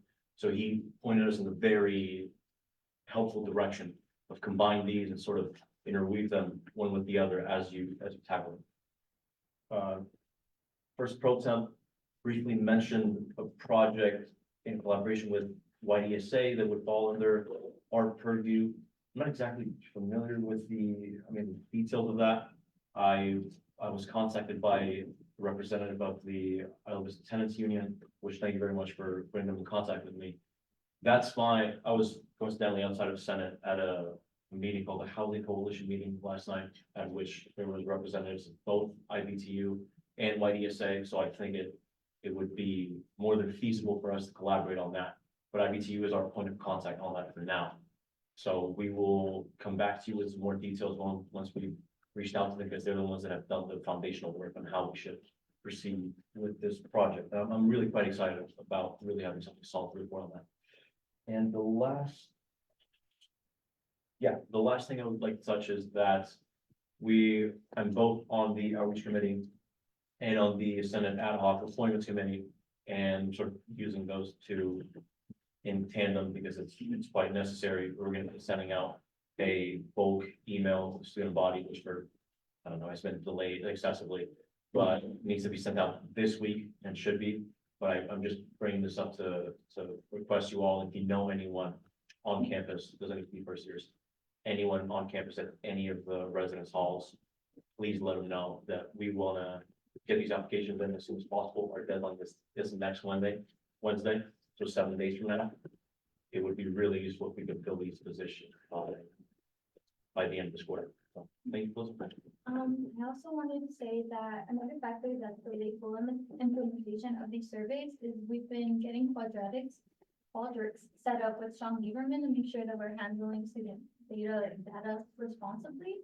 And then we've also been trying to speak with Sean Lieberman about having some of these surveys anonymous, especially since we want to discuss everything with the overall positions, like the actual hired positions. And of course, they're gonna have if we want actual responses and actual I'm forgetting the words, like feedback, then I really want to make sure that we can do it in a way that keeps them safe, keeps them feeling comfortable. And so we're just trying to work around the whole anonymous thing and the whole how likely is it that we can have these meetings in person or through messages or through anything that they're comfortable with. So these surveys should be released very, very soon. Yes, thank you for listening to us on that. One last, thank you so much for reminding me. I can't believe that slipped my mind. I finally did get a meeting booked with Sean for early this upcoming Friday. It's super, and thank you, Senator Hyden, for reminding me of this. It's super important that we deal with student data in the most responsible way possible. But just to nuance and qualify what you said really quickly, it's not necessarily decided currently that these surveys will be anonymous. In the current form that they're in, they do include a name and an email component. And we have had some responses on the initial one, on the Senate perception one, which do include names, but we will decide on that in contact with Sean, where we also speak about how to handle data. Yeah, it's more gearing not towards the students and not towards a specific housing survey. It's more of trying to get Senate perceptions with workers and AS. So that's gonna be the one where we wanna handle it more anonymously, because of course, they're workers, they work hard, they're getting paid for this, and we don't wanna put anyone in jeopardy. So, yeah, I think that's about it. Thank you. Thank you so much. First, spectacular work to hear you both have been getting done at such early in the year. Thank you for your focus and attention to your chairship and in your committees. Senators, do you have any questions or follow-up for our senators here and the work they've been doing? Senator Siddiqui? Yeah, first of all, thank you so much for presenting, great presentation. You guys have been doing great work. Super happy to see that. Also apologies for not being more timely with the YDSA and the housing collaboration project. Been trying my best, but I want to get that done before the next meeting because I want to move on. So apologies for that. I did want to ask, because it is technically in our strategic vision plan, and I get that this quarter has had some unusual circumstances. We can definitely make an exception for this quarter, but I know that one part of your guys' function in legal code is to serve as the think tank for the Senate and conduct policy analysis. And I think one of the things that was on the strategic vision plan was for your committee to do, and the way that we have Senate group projects, right? So for example, one of our group projects this year is a temporary committee for financial transparency and efficiency. There's a bunch of sub goals in there. Part of your guys' duties to, conduct these policy analyses and prepare future group projects for future Senates to do. So I wanted to ask, number one, did you guys have any ideas for that?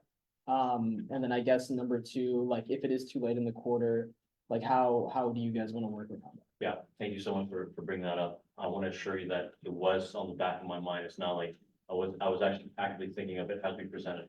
It's just there wasn't anything super concrete. I thought we would just get to it at a later report, but this is beneficial as well.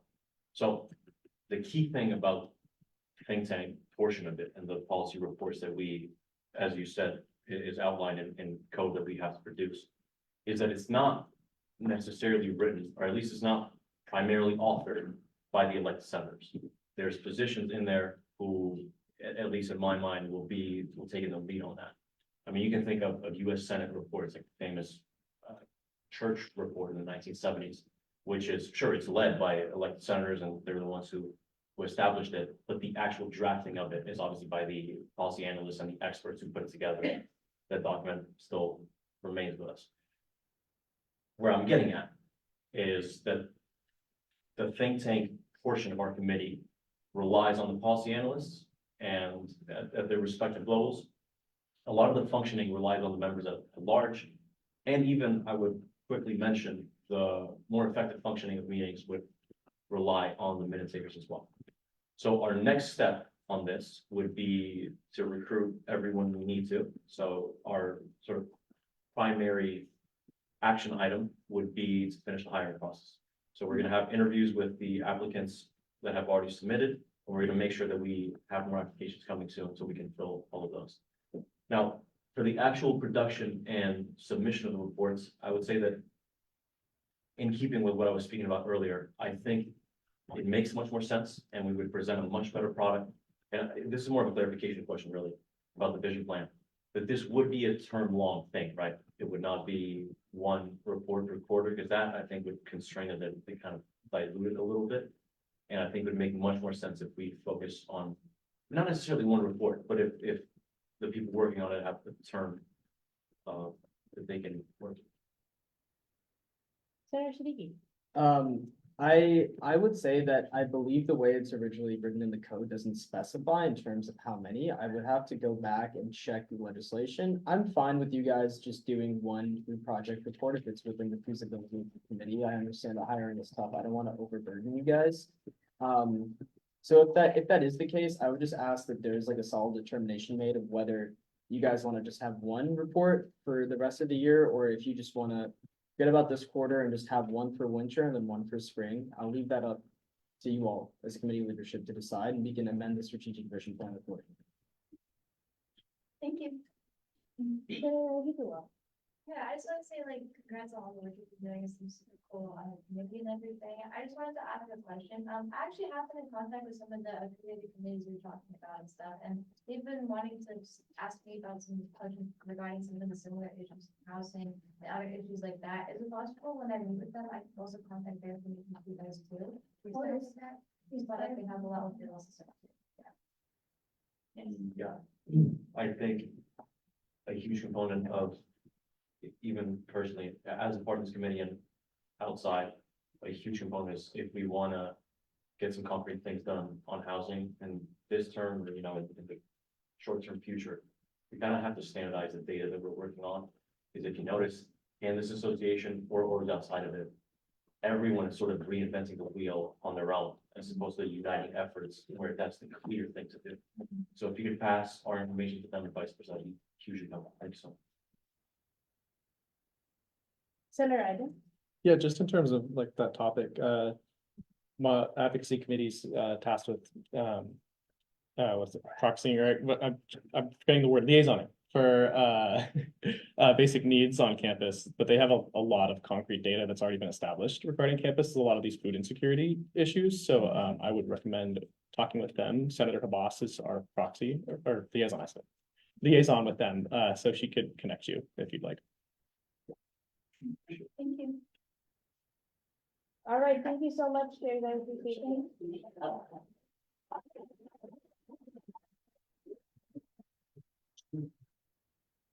I also have one more thing that I want to ask, not as the chair of the outreach committee, but as who's working on the Senate retreat. Point of order. Yeah. Could we please move into sending representative reports into this? Okay, we can do that instead. Okay.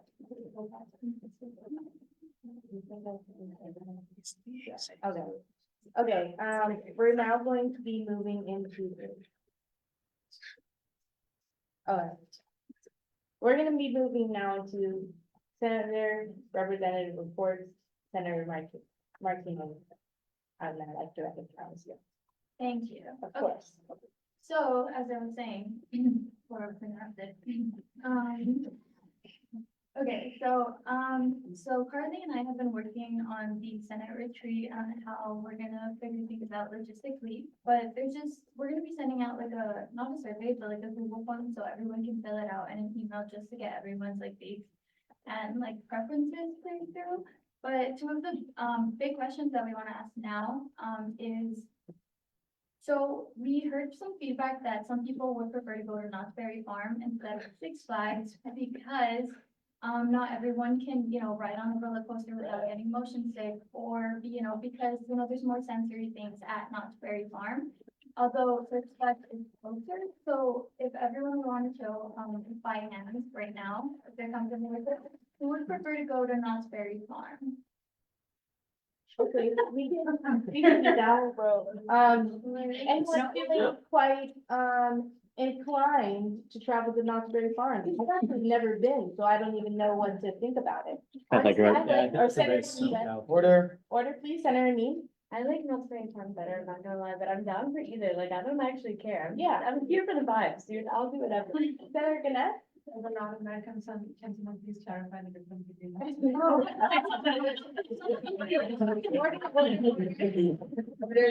Okay, Senator Martinez, is it, Yeah. can? yeah, okay, so Knott's Berry Farm has like more like, more not as like exhilarating or rushing like rides where your like shoes are gonna get blown off and stuff. Like they have carousels and like city rides and like, just like little things for sensory, cute stuff.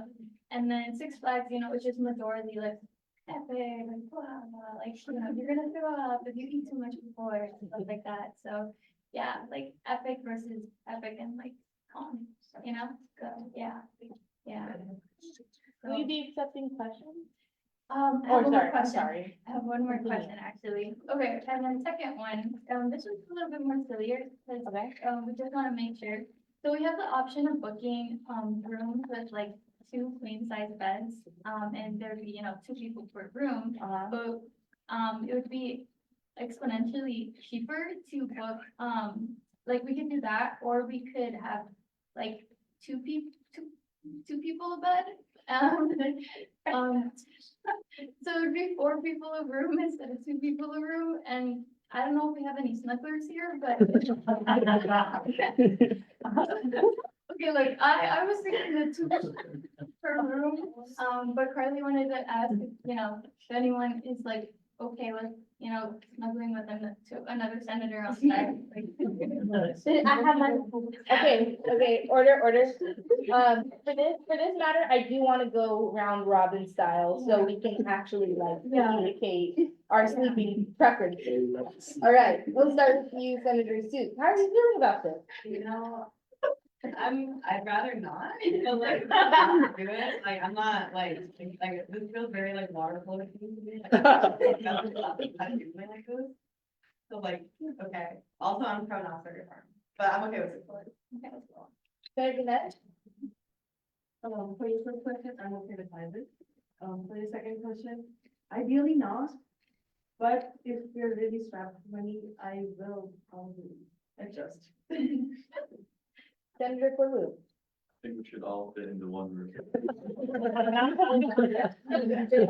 Residential suite. For your, input? Wait. I'm fine with either, I guess. I prefer not to. I could be the big spoon, sorry. Senator Elkey?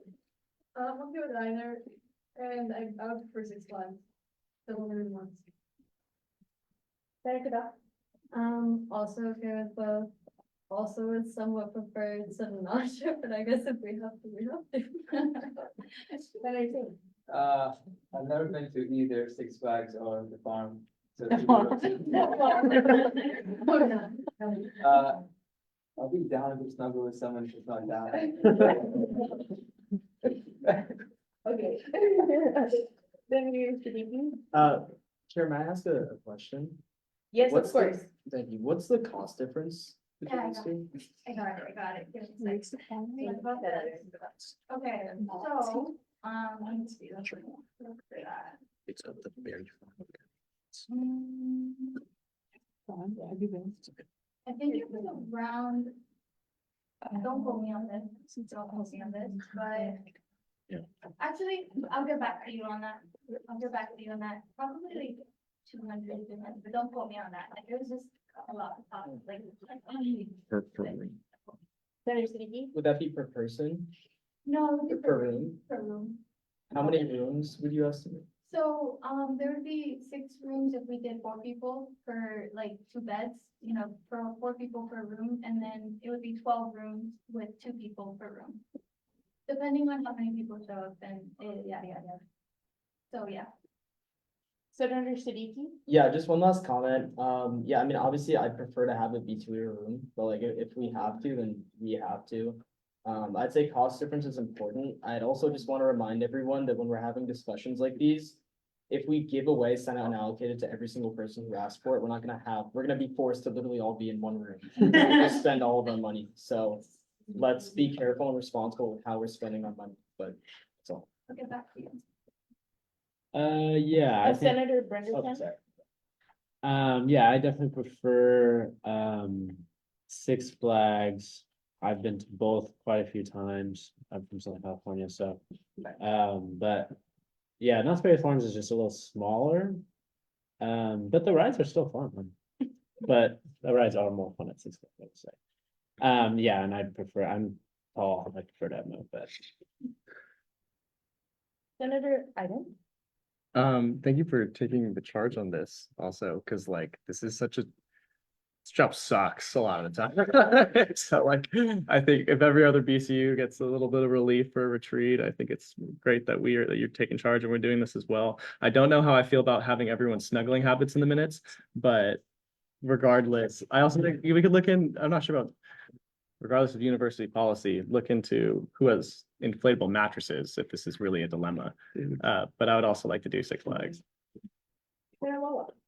Yeah, listen, I'm all for broader Senate bonding where it fits, but I think, you know, cramming ourselves into beds might not be the best route for that. I have enough experiences with my debate team here. Every time we travel somewhere, which is quite often, it's 2 dudes sharing a bed, and you know, one guy's always, you know, pulling too hard, and then the other, it's just pause.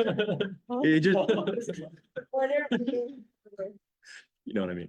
You know, the blanket just winds up on one side of the floor. It leads to conflict instead of cooperation is my point.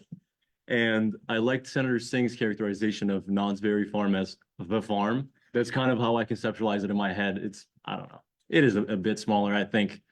We want this year to be epic, right? And you described Six Flags accurately as epic. So let's do epic things, guys. Thank you. Senator Yu? I've never been to any of those, so I'm excited, and it seems like Six Flags would be more fun, so probably that. And for beds, yeah, it would be nice if there's like bigger space, yeah. Senator Sandi? So, okay, I'm chill with either. You see, I've never been to Six Flags simply because I'm a debilitating fear of heights. But for you guys, I'll make it work. And like you said, my fear of missing out is always worse than any fear that I ever will have. So Six Flags. And as for the other issue, I grew up with a twin sister. I mean, I have a twin sister, so we share everything. So I'm like, I know how it goes. So I'm fine with it. But like, that's just it. Yeah. Leah is my blood, so True. I'm happy to share bed with Leah. We've done that several times already. I'll get all snuggly with my cousin over here. What else was I gonna say? Oh, yeah, Six Flags. I am down for both. I'm here for the vibe. I would prefer Knott's Berry Farm because it's smaller. Like, I feel like that means that we get to do more things and like be a group, whereas like if we go to Six Flags, we're gonna split up and it's gonna be like the people like myself who are in favor and want to go on crazy rides. And then the people that are like, no, fuck it, we got it. Thank you. Before we continue on with this conversation, in one moment, I actually was this summer, in conversation because I just thought it'd be such a cool idea to go to Six Flags, you know, before the school year starts, because literally we're going to ride roller coasters to get all of our jitters and start fresh as a team together. But I did run into a few issues, but I think now as a better collective front, we'd be able to create the best retreat. And the issues were around that Six Flags kind of would be more associated to a fun trip, a leisure trip, rather than a trip for leadership development. Which would be the intention of the trip. And for further discussion, I do want to give you points of reference, to both Holly and Marissa. They're great at planning retreats. They're very much open to further conversation. I'm sorry I couldn't take this initiative further. And then also Executive Director Marquez as well. But that is something that I wanted just to put on your radar, because when I started like this initiative or thoughts about Six Flags, these are some of the things that I wanted to do. But yes. I think it's fun. Of course. Yeah, we were definitely taking that into account, and so the schedule that we have so far is very loosely as we would be leaving on Friday night, and then for Saturday, it would be completely a venue with trainings. So there would be the Senate trainings, there would be discussions, there would be entirely like, kind of like AS1 where we just discussed everything we needed to. We want to book a space or a meeting or conference room within the hotel, which is why we're looking into various spaces so that we can hold these trainings for all of day one. And then we would do the 6 Flags thing as a Sunday thing, and then return on Sunday night as well. So that's what we're taking, we're gonna give a little bit more of like leadership, like, the leadership team with the trainings and et cetera. Right. Thank you so much. Attorney General, would you like, sound good? Okay, so I am gonna, remind us of the time. We're now at, 10:01, and I want to finish on time. Like, that is my goal. We're almost there, but I do still want to give everyone who's gonna be giving reports enough time. So just keep that in mind, as we're finishing up this discussion. Senator Thorne. Oh, we were thinking. Good meeting.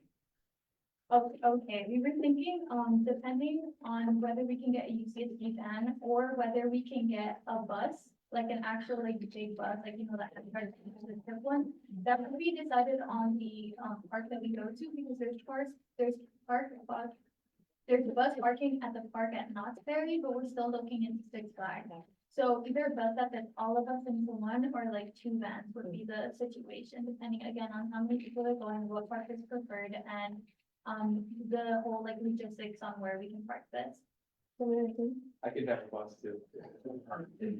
Big man. Order. I guess with rooms, I'd just like to say that I feel like when people divide rooms by like gender, there's like years, kind of different enough. Oh yeah, that was definitely not gonna be the case. We were gonna do definitely on like preferential, like on whom you feel comfortable with rooming with, or who you think is okay over the night, people you're more comfortable with, et cetera. So no gender, no. I think that Senator Singh and I should take 2 different vans. I mean, continue that diverse. Senator Second. Shaw? I would just like to say I regularly drive a truck, so if anyone should be driving a van.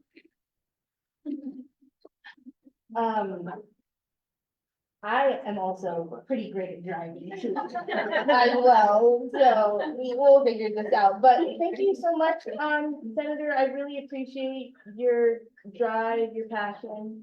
I'm excited. See you all at 6 Flags. Oh, yes, Senator Lala? Yo, when are we doing this? Oh, okay, that was also a timing thing, okay, I'll mention that as well. We were thinking between, week 7 weekend, because it's between midterms and it's between final. But then we were also thinking week 8 weekend. So, again, that was gonna be sent on the survey, either of those. It would give us enough time for planning, and it would give us like a good amount. We'll make sure that everyone can go and have fun and not have to worry about midterms or finals or et cetera. Although, I'm gonna be having a midterm every fucking week now, so, I mean, that's with me though, but I don't really, other people, so, yeah, I didn't say. I said that. But yeah. Please make sure to fill out the survey. Yes. And if I don't, make me fill it out too, because I really want to go. I'll send it out. But thank you so much. I appreciate you.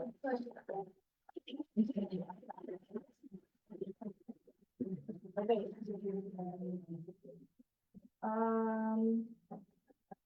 Okay, now I'm going to be moving into the Standing Committee on Finance. Senator Singh, would you like to approach the podium? That's good.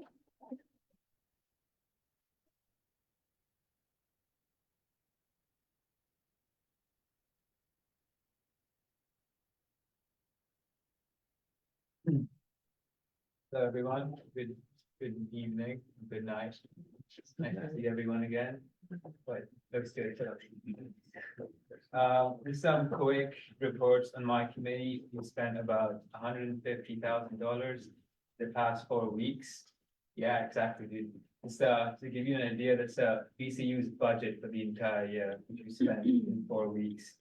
84,000 of that has been from the CU Fall Quarter Fund, 1,400 from PSYOP, 6,000 from culture and grads, 2,000 from sports teams, and 27,000 from academic teams. In my MOU with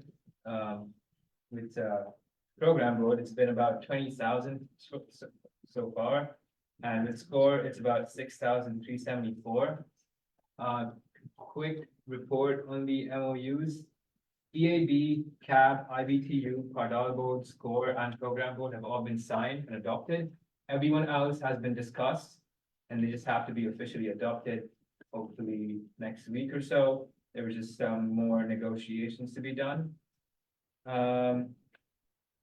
Yeah, no, we've done a lot, dude. We've been super efficient with it. We've only had about 12 hours of committee meetings, and an hour of that we wasted because some people just didn't show up and we didn't have quorum to make votes. But yeah, everything's been going pretty well. But I did want to start talking about some new plans I had. So the finance committee, we don't really do projects. We can't do projects. All we do is analyze and approve or deny funding requests. So doing a project for the entire year becomes kind of hard. But I did have some goals for the finance committee. Right now, we operate on a first come, first served basis. So that means that RCOs or BCUs that come at the end of the quarter, they have less access to money than RCOs that come at the beginning of the quarter. And obviously, you know, there are some events that people just want to happen, like they're important to the student community. So during the summer, I did come up with like an equitable criteria for funding requests. It would be diversity and inclusion, academic impact, professional development, campus service, uniqueness, membership, and participation. And the idea was technically, or unofficially, that at the beginning of a quarter, RCOs would submit like a draft plan of what they want money for the rest of the quarter, and then we would analyze it and we would see if it would fit any of these criteria, and we would approve them before the quarter even started. The problem with that, though, is that we already get way too many requests. We're handling about 34 or 35 every single meeting. And doing it all at once, like for the entire quarter, is just going to be way too much work. So instead, what I do propose is creating a new fund for the finance committee to use. It would be basically DEI events. So right now we do have culture and grads, right? But they're not like specifically for diversity and inclusion. It's just like a super general, and I can't always fund it. Like if we have like women in engineering coming up, I can't fund them out of culture and grads. We need to have like a specific funding for them where they're guaranteed that money. Because I do believe that some of the RCOs, they do some really great work, but a lot of their events happen at the end of the quarter. And our main CU Fall Quarter Fund, we only have about 150 in that. So I can't always guarantee them that money. So I would love to get some opinions on that. And another thing I've been working on over the summer is working out inconsistencies between legal code and financial policy. 2 weeks ago, we also had this debate with I had a debate with the CCO, where it was like, is it 5,000 or 1,500 for multiple vendors if you're making a request? Legal code says 1,500, financial policy says 5,000, and everywhere else it says 5,000, but 1,500 is supposed to be followed. So there's a lot of things like that, and I would love if I could get any help going through policy and legal code and figuring out what are the inconsistencies, how we can solve them, because many RCOs don't even know everything about policy, right? And they get confused, and sometimes I get confused because there's conflicting information everywhere. So I would love some help with that. Okay, so something the associate director brought to my attention was that a lot of people, a lot of groups, a lot of executive offices are not submitting their minutes when they're submitting their requisition forms. And as someone who has read our past audit reports, we always get shit for this. And I mean, it's insane, because even if you go to our authorized signers workshop, it says you would need your minutes every time you file a requisition form. And many of them just don't. It's not even standing policy, it's just habitual policy. Like it's nowhere is it written down that, okay, they don't have to submit minutes, they just don't. And they just go with it, and then we get shit for it in our audits. What? Oh. No, I'm just bearing my cup, sorry. Oh, sorry.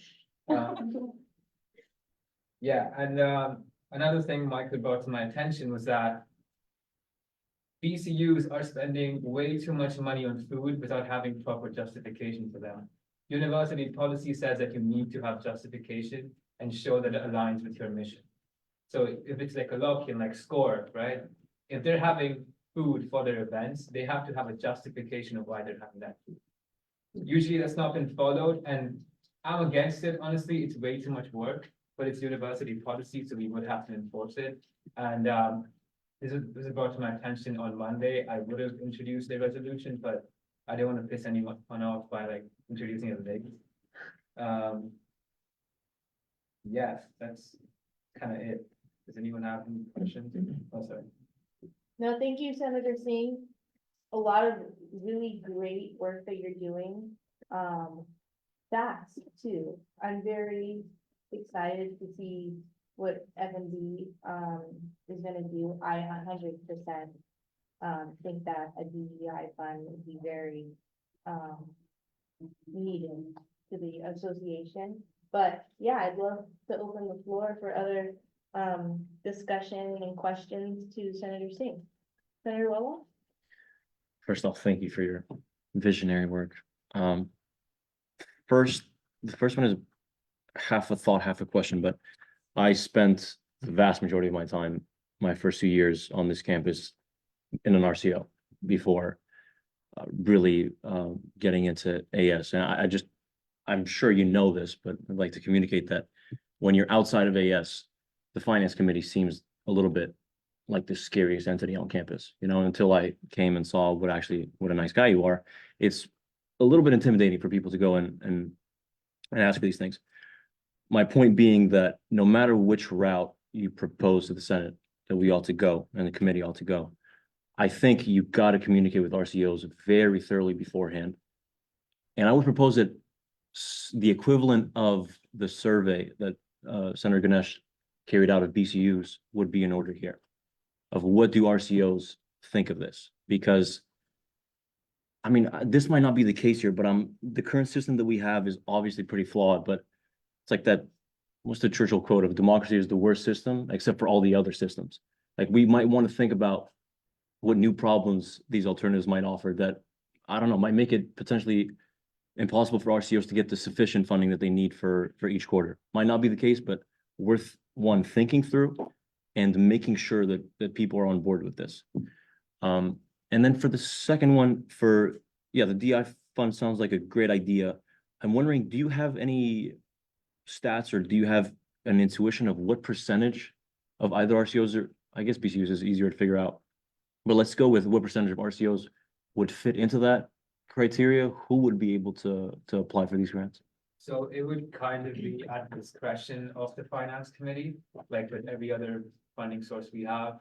Like for academic teams, we decide what an academic team means. For sports teams, we kind of decide what a sports team means. And we decide that by language in our legal code. So it would just be, what do you say this, like supporting minorities in different colleges, or would that be for like, sexual orientation, gender, race, everything. That would be kind of it.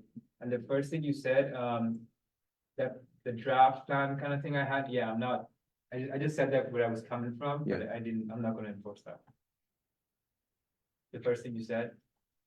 Could you clarify that? Senator Lowell? The thing you were talking about us doing like a draft plan at the beginning of every quarter, we won't be doing that. Okay. I was just saying it because like that was my initial plan before I changed it. Senator Lowell? But there is a possibility that the entire system is revamped. Is that correct? As of now, not really. I'm thinking about it, but I would obviously communicate with the RCOs. But as of now, I don't have any plan to completely change the first come, first served system. I'm just proposing adding a new type of fund to like Sure. more support RCOs. Senator, I didn't have a question. I think it would just be good really quickly if you want elaborate to the other senators who don't know why MOUs might be signed regarding the rollover from that was taken last year, because I don't think a lot of people know about that. Oh, Just so yeah. they're aware, just really Right, quickly. so BCUs that feel like they have money left over in their accounts at the end of the year, and they want to keep that, the next year they would submit a rollover request. Now, last year, Senate, they declined those requests either partially or completely for a lot of BCUs, and that's when that money comes under the purview of both that finance committee and the BCU itself. Like program board, they had about, I think, 2.5 million in their rollover account, which they requested all of. The previous Senate decided to decline that and give 500,000 to finance committee and program board itself. That's why we have to sign MOUs with all those BCUs. It's a lot of money. Honestly, I would love to collaborate with every single standing committee there is. I already did with outreach regarding incentivizing students to fill out forms. I'm working with Senator Iden on renovating the light tunnel. As UMaine doesn't milk all my money, but that was bad. Yeah, but even liaison committee, you know, if you guys need anything, let me know. I would love to work with you all as well. Even temporary committees, I know what's it called, the committee for. Yeah, that one too, but Islamophobia and anti-Semitism, that's great too. If you guys need anything help with that. I don't know how it would work though, because like technically you guys don't have an account number. So would it just be through the Senate's account number? You create something. You're a unique.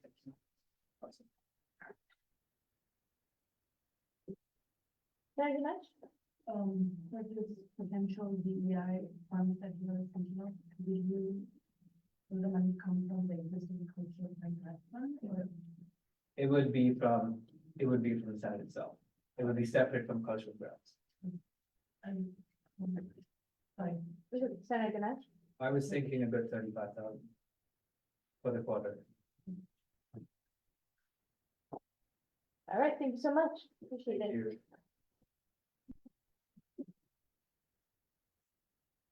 All right.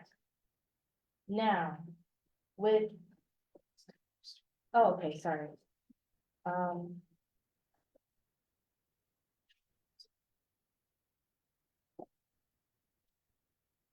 Okay.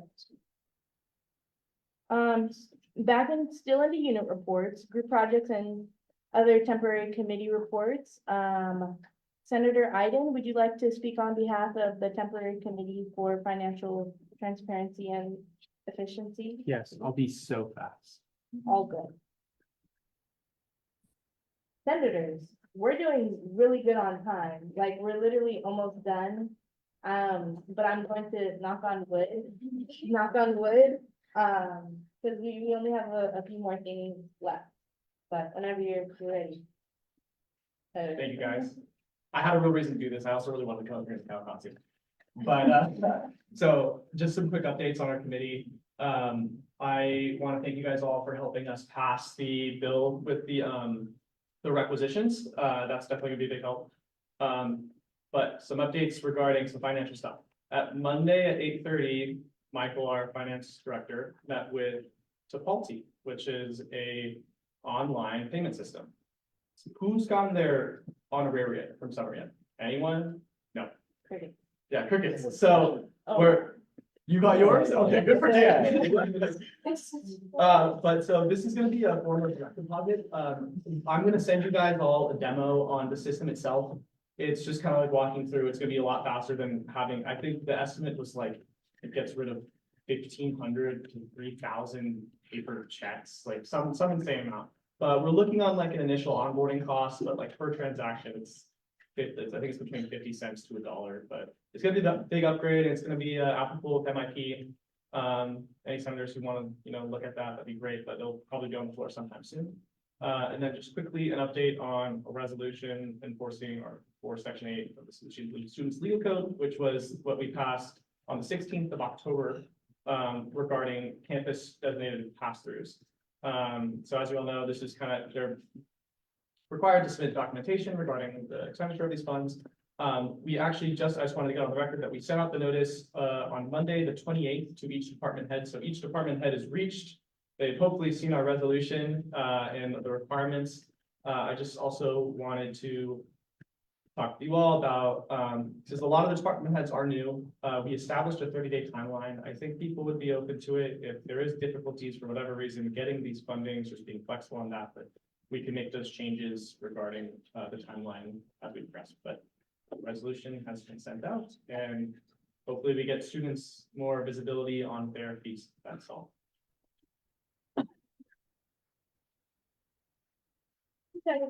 Maybe accepting any questions, Yes, if anyone has any.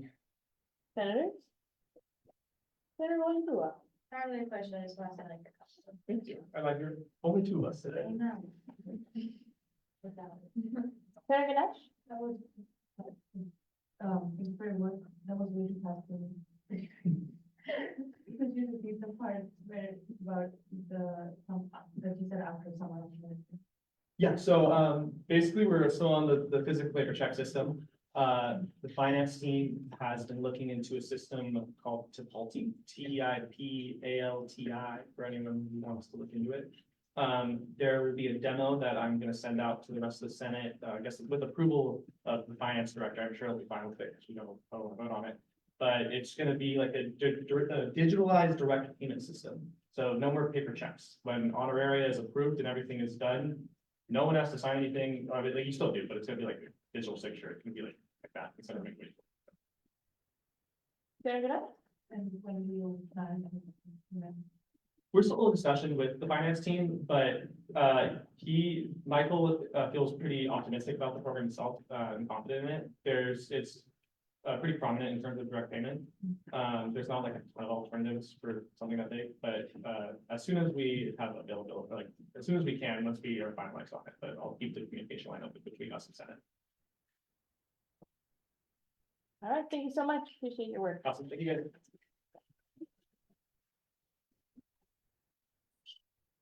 All right, still in unit reports, transitioning us now into Senate Representative report. First President Pro Tempore Siddiqui, would you like to give your report now? Yes, I would. I'd also ask Holly, would you be able to pull up my reports on the agenda? So, I mean, on the screen, sorry, so that people can follow along. Yeah, give me just a second to pull it up and I'll have it up on the screen for you. Thank you. Thank you, Holly.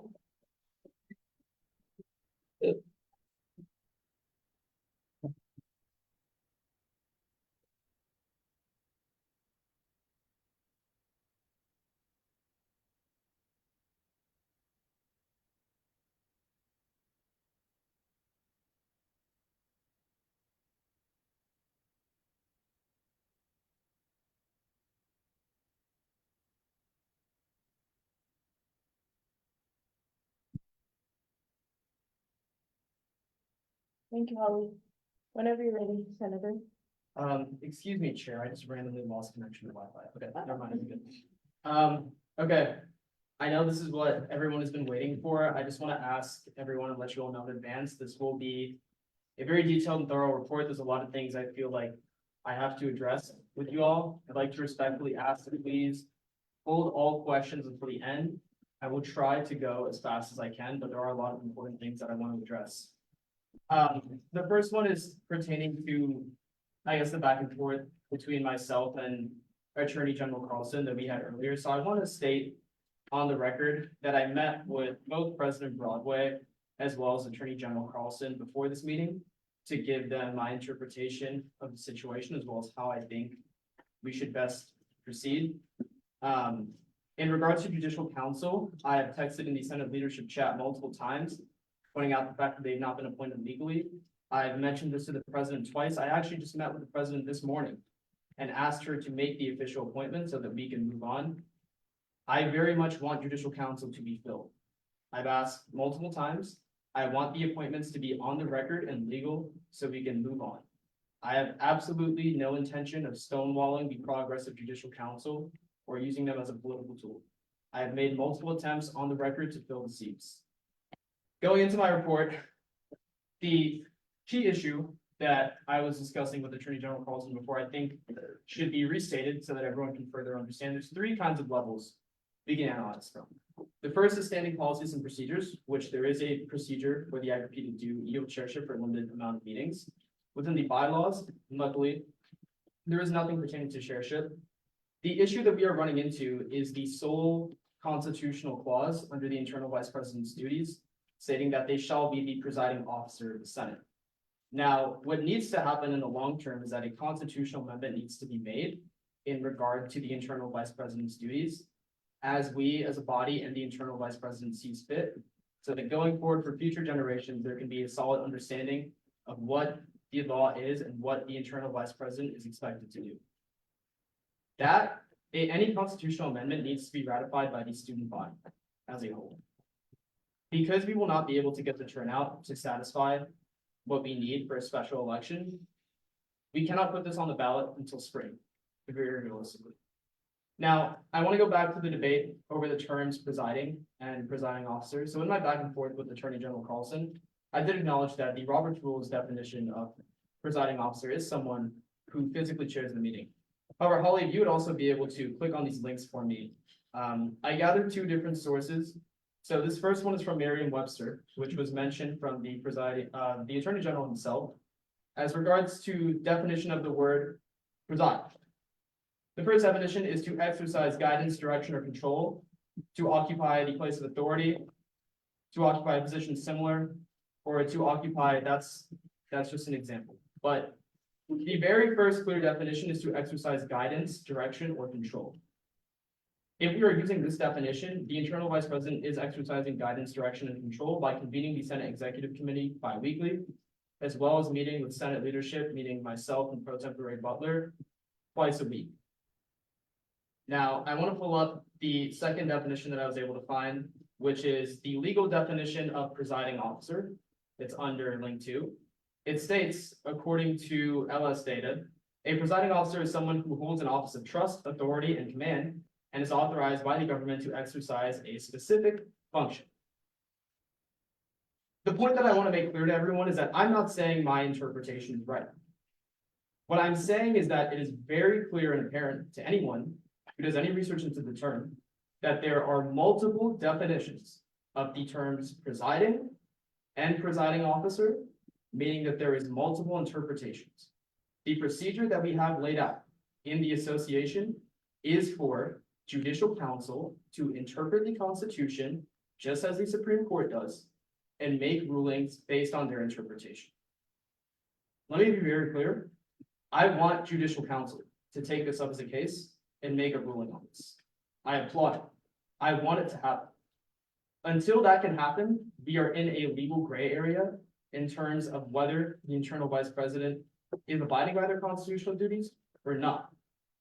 What I wanted to propose to this body earlier that I was not able to successfully articulate is that because within the Constitution, it is specifically enumerated that the Senate is empowered to supervise and maintain the policies and procedures of the association at large. Until judicial counsel can, number one, get the chair and vice chair officially appointed, and number two, fill up the remainder of the seat so they can come to a conclusion of their case. The only way I believe we can move forward without getting ourselves into a legal gray area is to provide a temporary definition of the term as we decide up until judicial counsel is able to make their final ruling on their interpretation of the term. This does not have to happen tonight. I wanted it to happen tonight, but we had a long meeting. There's a lot of things to go over. So we may have to do it next, but that is my stance on it. I will have extensive conversations with anyone who has any questions about this. I'm happy to answer any questions, but that is my interpretation, that is my logic, and that's what I'm laying out here on the floor. If you guys have any questions, feel free to bring it up with me after. That being said, getting away from the legal stuff, the rest of this report was not intended as a directive to tell you guys how things are going to be. It was intended to be a discussion. My thinking is that with Senate leadership, we went over this report together and, went over all the separation of powers between the executive and legislative branch. I wanted to bring this to you all to give us feedback and help us adopt the proposal, because as a body, we all need to democratically move forward as one. Now, for the sake of time, I'm not gonna go over every single thing that I wrote here, specifically within chairship going forward and new speaking agreements, but the TLDR of it is that my understanding of the conclusion that we wanted to move towards as a body is having the internal vice president, just like the lieutenant governor of the state of California, just like the vice president of the United States, to attend Senate meetings in special circumstances, ceremonial occasions, or when their tie-breaking vote may be necessary. If they are not required to be here, myself and Pro Tempore Butler, what we all decided and what we thought was the best solution forward, would chair the vast majority of the meetings, potentially yielding that chairship to other senators who expressed interest in it. No senator will be forced into chairship. That's not something me or Alexa would ever do. That would be completely voluntary, and that is in the spirit of expanding our power and giving others experience. It is not in the spirit of placing a burden on someone to do a job they don't want. I want to make that apparent. There are some other things in here, procedural, that would likely need to be adopted into our speaking agreements, as well as a new standing policy. I myself am working on instituting bylaws changes and standing policies procedures to outline these procedures and introducing them this year. That way, when we have that constitutional amendment on the ballot in spring, next year, the association can move forward in a cohesive manner. Now I want to go to the more interesting part of my report, not pertaining to chairship, but my ideal restructured relationship between the executive and legislative branch and how Senate leadership believes we should move forward. In regards to the internal vice president office, what we are looking at is essentially splitting it up into 3 different divisions and having heads in each division to oversee that. The first part of their division will still be Senate. The IVP will still appoint the first pro temp, second pro temp, all standing committee chairs and vice chairs, assign all senators to committees, assign liaisons to administrative committees, appoint the parliamentarian, and all other Senate-related appointments. They will also continue holding Senate Executive Committee meetings, meet with both the pro tempores and have both the pro tempores attend their their office meetings, as well as executing their role in the creation of the annual Senate Strategic Vision. This approach to the job of the IVP would make it so that realistically, they only have to chair for those last 2 meetings of spring. Week 8 when they term in, and week 9 for the first full meeting, and in the week 9 meeting, they can appoint all the pro temps, they can make all the other committee-related appointments. And after that, the goal is, once they get into the summer, they can focus on policy. They can focus on constructing the annual Senate Strategic Vision Plan, not focusing their time on whether we have Kyle's Kitchen or not.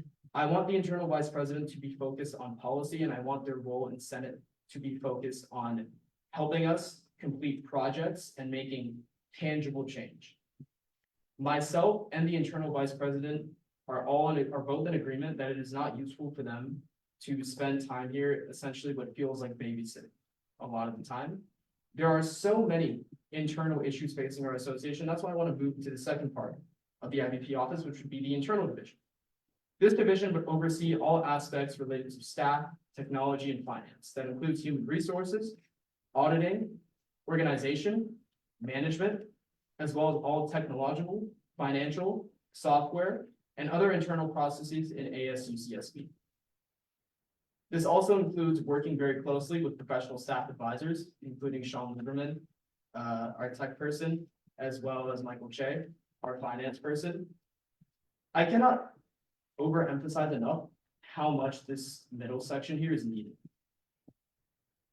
If any of you paid, any type of attention to the association, you will recognize that there are so many internal issues within everything we do that it's impossible to list them all out. It's extensive.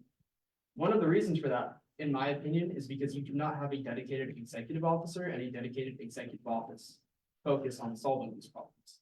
That is why former IVP Kalia wanted to yield his chairship. That is also part of the reason why we are seeking to enter this direction right now. It is paramount that we have a dedicated office to fix these problems. The last part of the division of the IVP office that we wanted to set up was focused on VCUs and student voice. The IVP within the Constitution is already supposed to serve as the official liaison between AS, the Office of Student Life, and RCOs. However, they're literally never able to do that because they're forced to be here and share these 6 to 7 hour meetings, and they can't input their opinion on any issue. What we want to do is we want to refocus the purpose of the IVP office to focus more on helping VCUs, helping VCU chairs, helping their memberships, literally one of the biggest problems we have in the association is that BCUs feel completely disconnected from both the executive and the legislative branch. The reason for that, again, is because the office that is supposed to be handling these issues is forced to stay here every single week for 6 hours. And frankly, the way the IPP position has been utilized so far has made it inefficient and ineffective. So we want to refocus this office to working with our BCUs and our student orgs, because that is where the help is needed.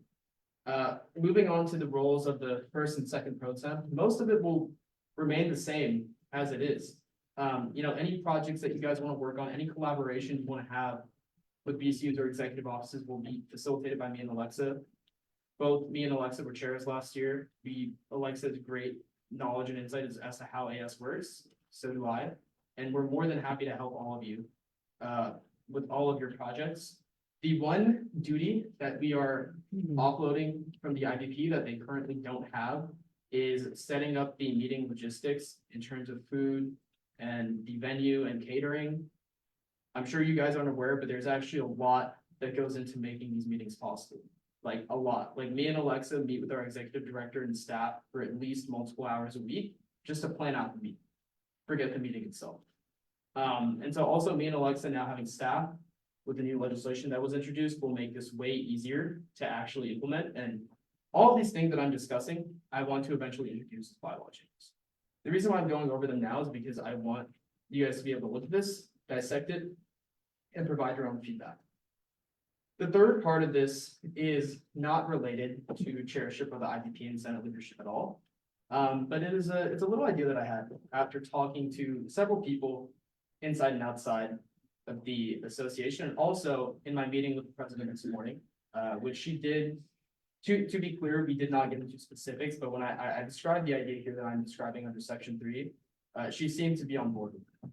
So one of the biggest issues that we have is that the president is constitutionally empowered to appoint the chairship of all the boards, commissions, meaning that they are supposed to follow the president's direction in terms of policy and in terms of projects and goals that are set to be achieved.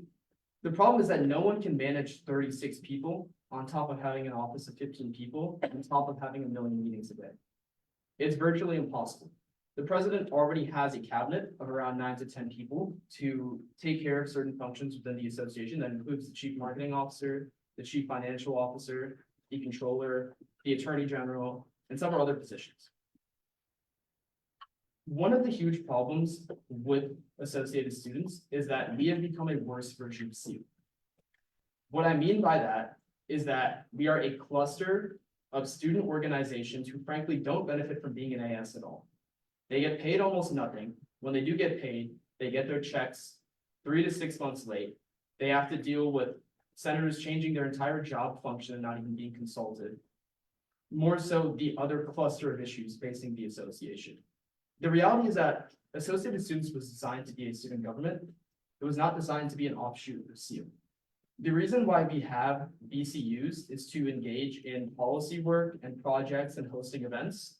And they're supposed to do that under the direction of a central authority, meaning the president. That's why the president has the power to appoint all the chairs of the BCUs.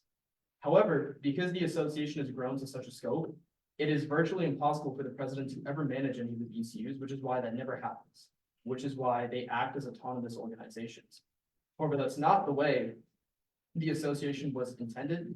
And frankly, neither BCUs, nor Senate, nor the president benefits from the current system right now.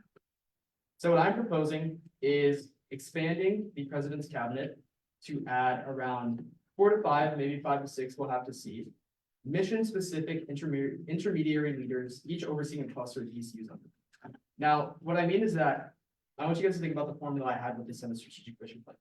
IVP and Senate leadership constructs, then it goes to exec committee, then it goes to Senate. I want to have a similar system. I believe the president themselves should be working on policy objectives they want to achieve. I think they should hand that down to their cabinet to seek to implement. And I think having these people in their cabinet, let's say, I'm going to make up a hypothetical. I will not be mentioning specifics because any specifics that actually come to the floor are going to involve heavy consultation first with advisors, as well as the BCUs and the president themselves. So I will not be mentioning specifics. But let's say, for example, we had a plane BCU, and then we had a bike BCU, and then we had a car BCU.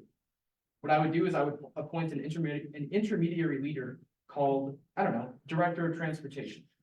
The Director of Transportation in the President's office would then set policy and manage each of those VCUs. This will actually allow the President to set policy for the association at large and actually utilize the vast amount of resources that they have. So that's an idea that I'm working on. It's going to need to be heavily fleshed out, but I did want to include it in this report because I think it will be pretty transformative to how we operate as an association. The next things I kind of want to go into pertain to us as a body and the way we've been operating so far. Again, I really don't like to kind of not even reprimand, but address these things, but I feel like I'm being put in a place where I have to. I want to go over standing committee expectations, and I'm citing different parts of legal code in this. All standing committee meetings must have an agenda posted and emailed out publicly at least 24 hours before, at least.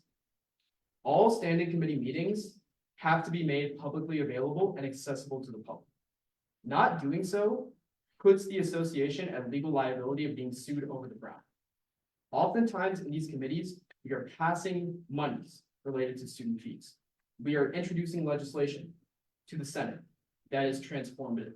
The student body needs to be aware of where these meetings are taking place so that it can be accessible to them. For a lot of committees, especially if there is, legislation pertaining to their organization or their VCU, the point of having that meeting time and date public is so that they can come. The other point of that is so that as senators, all of you are ex officio members on every single committee. I drop into Arimon's committee all the time because I want to see how we're spending our money. All of you should be attending other committees if you have the time, but in order to do that, all of the committee meeting times and dates and locations have to be made public, and it has to be at least 24 hours. I'm not saying 3 days, I'm not saying a week, I'm saying 24 hours. I think that's very realistic. Other than that, all minutes containing votes, actions, and discussions, or all minutes in general of when your committee proceeds, has to be submitted to the Senate for approval. Now, three out of our 4 committees have done this, and I've talked to them about it, and I'm happy they did. But for those of you who haven't, the reason why I'm issuing this report is because I don't want to get into punishment. I don't want to get into these uncomfortable conversations. I wanted to state this out on the record here so we can move forward and start working together. But if they pursue, we will have to take further action at a certain point. Please submit your minutes to the Senate. And also for all committees, you have to have a standard meeting time. I don't care if it's weekly or bi-weekly. I think at minimum it has to be bi-weekly, but you have to have a standard recurring time, just for the purpose of the entire point of these meetings is these committee meetings are an extension of the Senate. They have to be made publicly available and open to the student body. Having a recurring meeting time sets that expectation. Students know every single week, okay, I have to find out when I'm free between 6:30 and 11:30 p.m. to present to the Senate. So it's the same type of logic there. So for those of you who haven't been doing all this, the reason why I'm bringing it up is because I want you to start. I don't want to get into punishments, so I'm personally requesting each chair to send to myself or Pro Tempore Butler all of the aforementioned information in this report by next week's Senate meeting. Again, just setting a public meeting time, setting a location, setting a recurring time, and sending me minutes. Okay, now moving on into the last section of my report. I'll be very brief. This is just overall Senate accountability measures going forward. I'll be completely honest, when I'm in here, I feel like I'm a school principal. I don't want to be. I genuinely don't take pleasure in raising points of order and, for lack of a better term, reprimanding you guys all the time. I'm forced to because that's the nature of my position, as is Alexa's position, and we've accepted that as parts of our roles. And frankly, the conduct at the last meeting was simply abhorrent. In terms of side conversations, in terms of, being on our devices and doing things not related to the meeting, in terms of, I don't want to get into specifics. I don't want to call people out. Last meeting was really bad. This meeting has been much better, but we're still not where we need to be. A lot of times, our staff and you all will look back to the last Senate and say, oh my God, we're so much better than them. What I will tell you in my experience as a proxy for the last Senate, in terms of decorum, they are way better than we have ever been so far. That's just a fact. And so if we want to take pride in ourselves as a legislative body and say we're doing so much better than before, we're doing all these transformative goals, it starts from the bottom up. It starts from decorum and it starts from the respect you show to others. Again, I'm not asking you to act like you're an 18th century European parliament. I'm asking you to attend these meetings and act as if you were in a section. If you were in a section, you would not be having obvious side conversations with the person next to you. You know, you would not make it very obvious that you're not paying attention or doing something on your device not related to the meeting. I understand that emergencies come up. At least have the decency to pretend like you're paying attention. That's all I'm asking. These meetings are publicly recorded and everyone can see them. And frankly, it's embarrassing when sometimes people act the way they do, okay? Other than that, office hours, I've seen that a decent bunch of you started those up. All of you need to, as required by legal code, need an office hours of 3 hours a week. Another alternative is setting up a Calendly. No shade if you haven't done it already. I just set up mine this week, so I was behind as well. But you have to have one of those two. As senators, you are all elected officials and you have to be publicly accessible to your constituents and those who elected you. Going back to attendance, it was much better today. There were some people who were a minute or two late, but you know, that's like understandable. So thank you for that. Last meeting was a horn with attendees, okay? So that's why going forward, arriving late without a prior reason communicated to a member of Senate leadership at least 24 hours before. Like, I don't want you to text me 1 or 2 hours before I'm asking for a day's notice. If Senate leadership is not receiving notice that you have to arrive late or you're not going to be at the meeting, we will start counting it as an unexcused absence. And after a certain amount of unexcused absences, you are subject to removal. This is not something that me or Alexa want to do. It is something that we are being forced to do. Again, I let it go this meeting. I called points of orders. I didn't issue on the record for there to be any penalties. We will start doing that going forward. I already went into decorum. The last part of my report that I want to address is closed session. We have talked about the Brown Act countless times in this chamber. I welcome all of you to look up the legislation yourselves and read it. I've read the entire thing personally and I took notes on it because someone has to. The Brown Act is the single most significant piece of statewide legislation governing our responsibility as a legislative body. I remind you all, even though we are a sitting government, we are an official registered legislative body.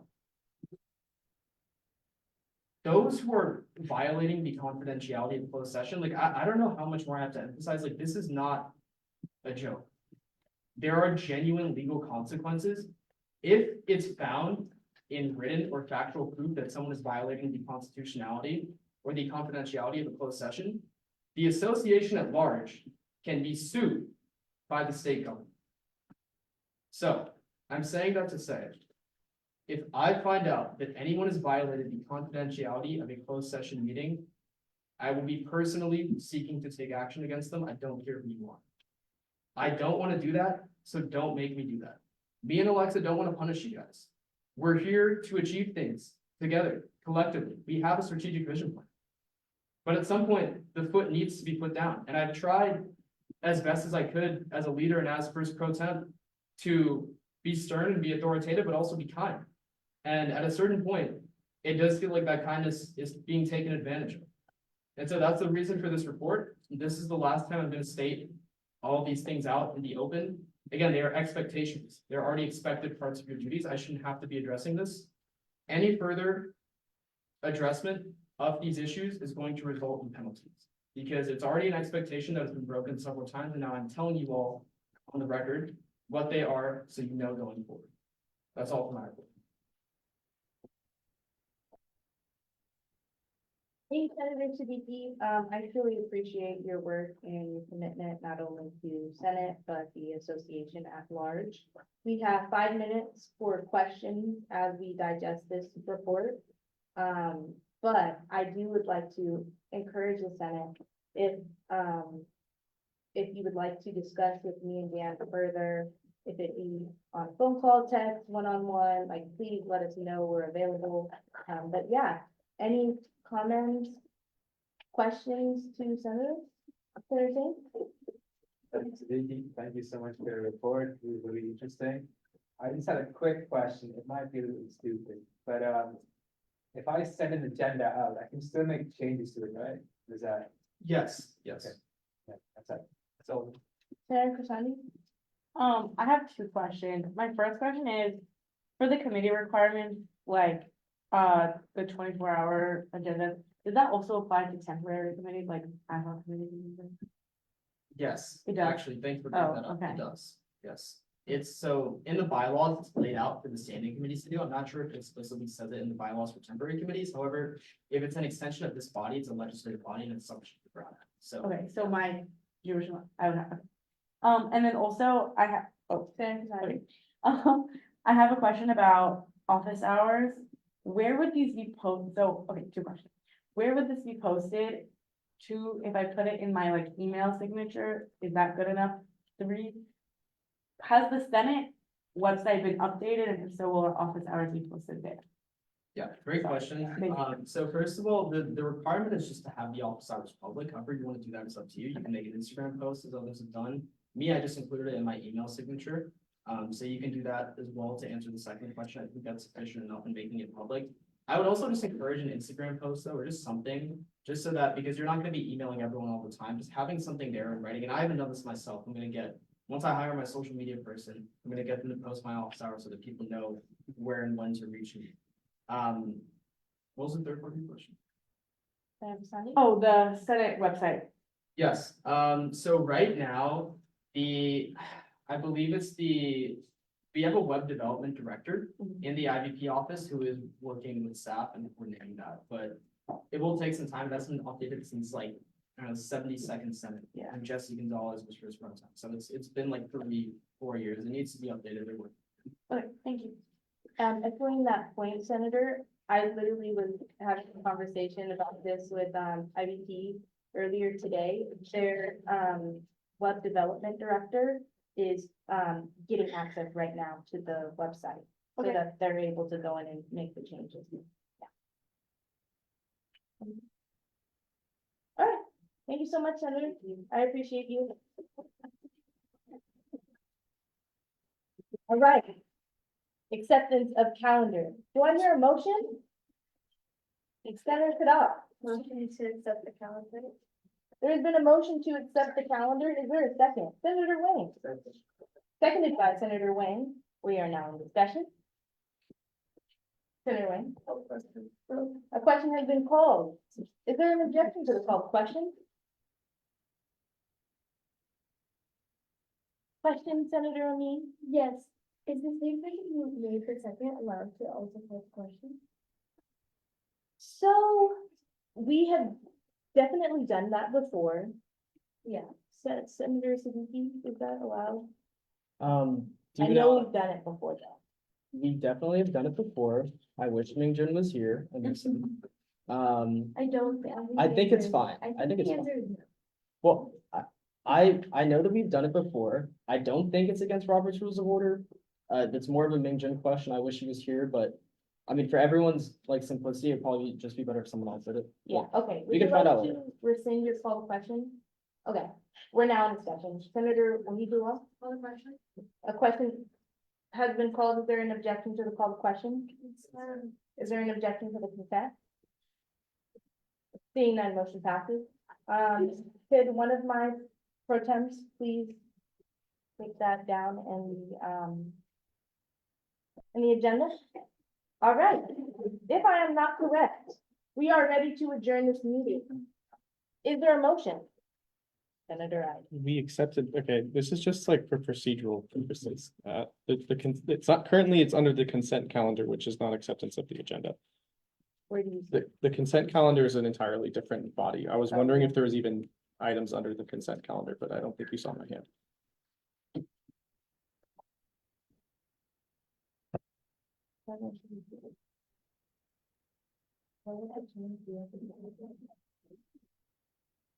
No, you don't delete it. Point of order, you Nothing don't. has even been written down yet, so. Senator Siddiqui, Motion to accept the agenda. there's been a motion to accept the agenda. Is there a second? Or Senator Iden, could you I, reiterate, your comment? yes, the consent calendar is a different item under the agenda. Also, you can't just delete a motion Well, it after. was never there. It was just passed. We just passed this motion of accepting. I'm just saying for like, if And you want to do we're in- things right, just do it right. Like, We were in acceptance of agenda. I understand, were but not in I consent. understand, but the calendar is different from the agenda. It's just like, I'm just making like a procedural What point. was the motion to accept the calendar? Yes. Okay. Thank you. We're in. Right. Should I rescind that motion then, because we weren't even in? There's nothing in it. Okay. It doesn't- Senator Vidal, would you like to rescind that motion? Senator Vidal? Thank you. We are in acceptance of agenda. Is there a motion, Senator Siddiqui? Motion to accept the agenda.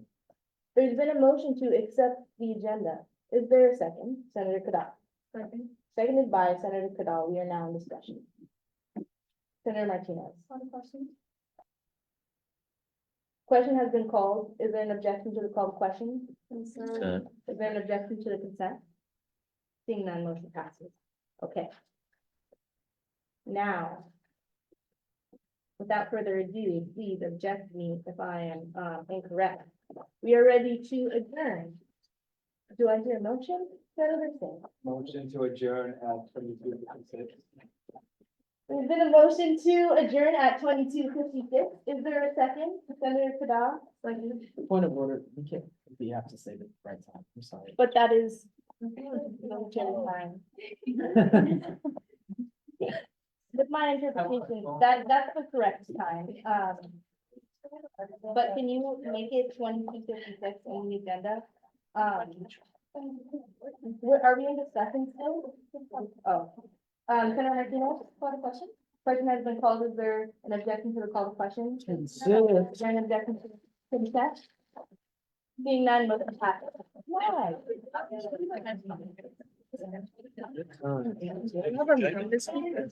Do we have our? Okay.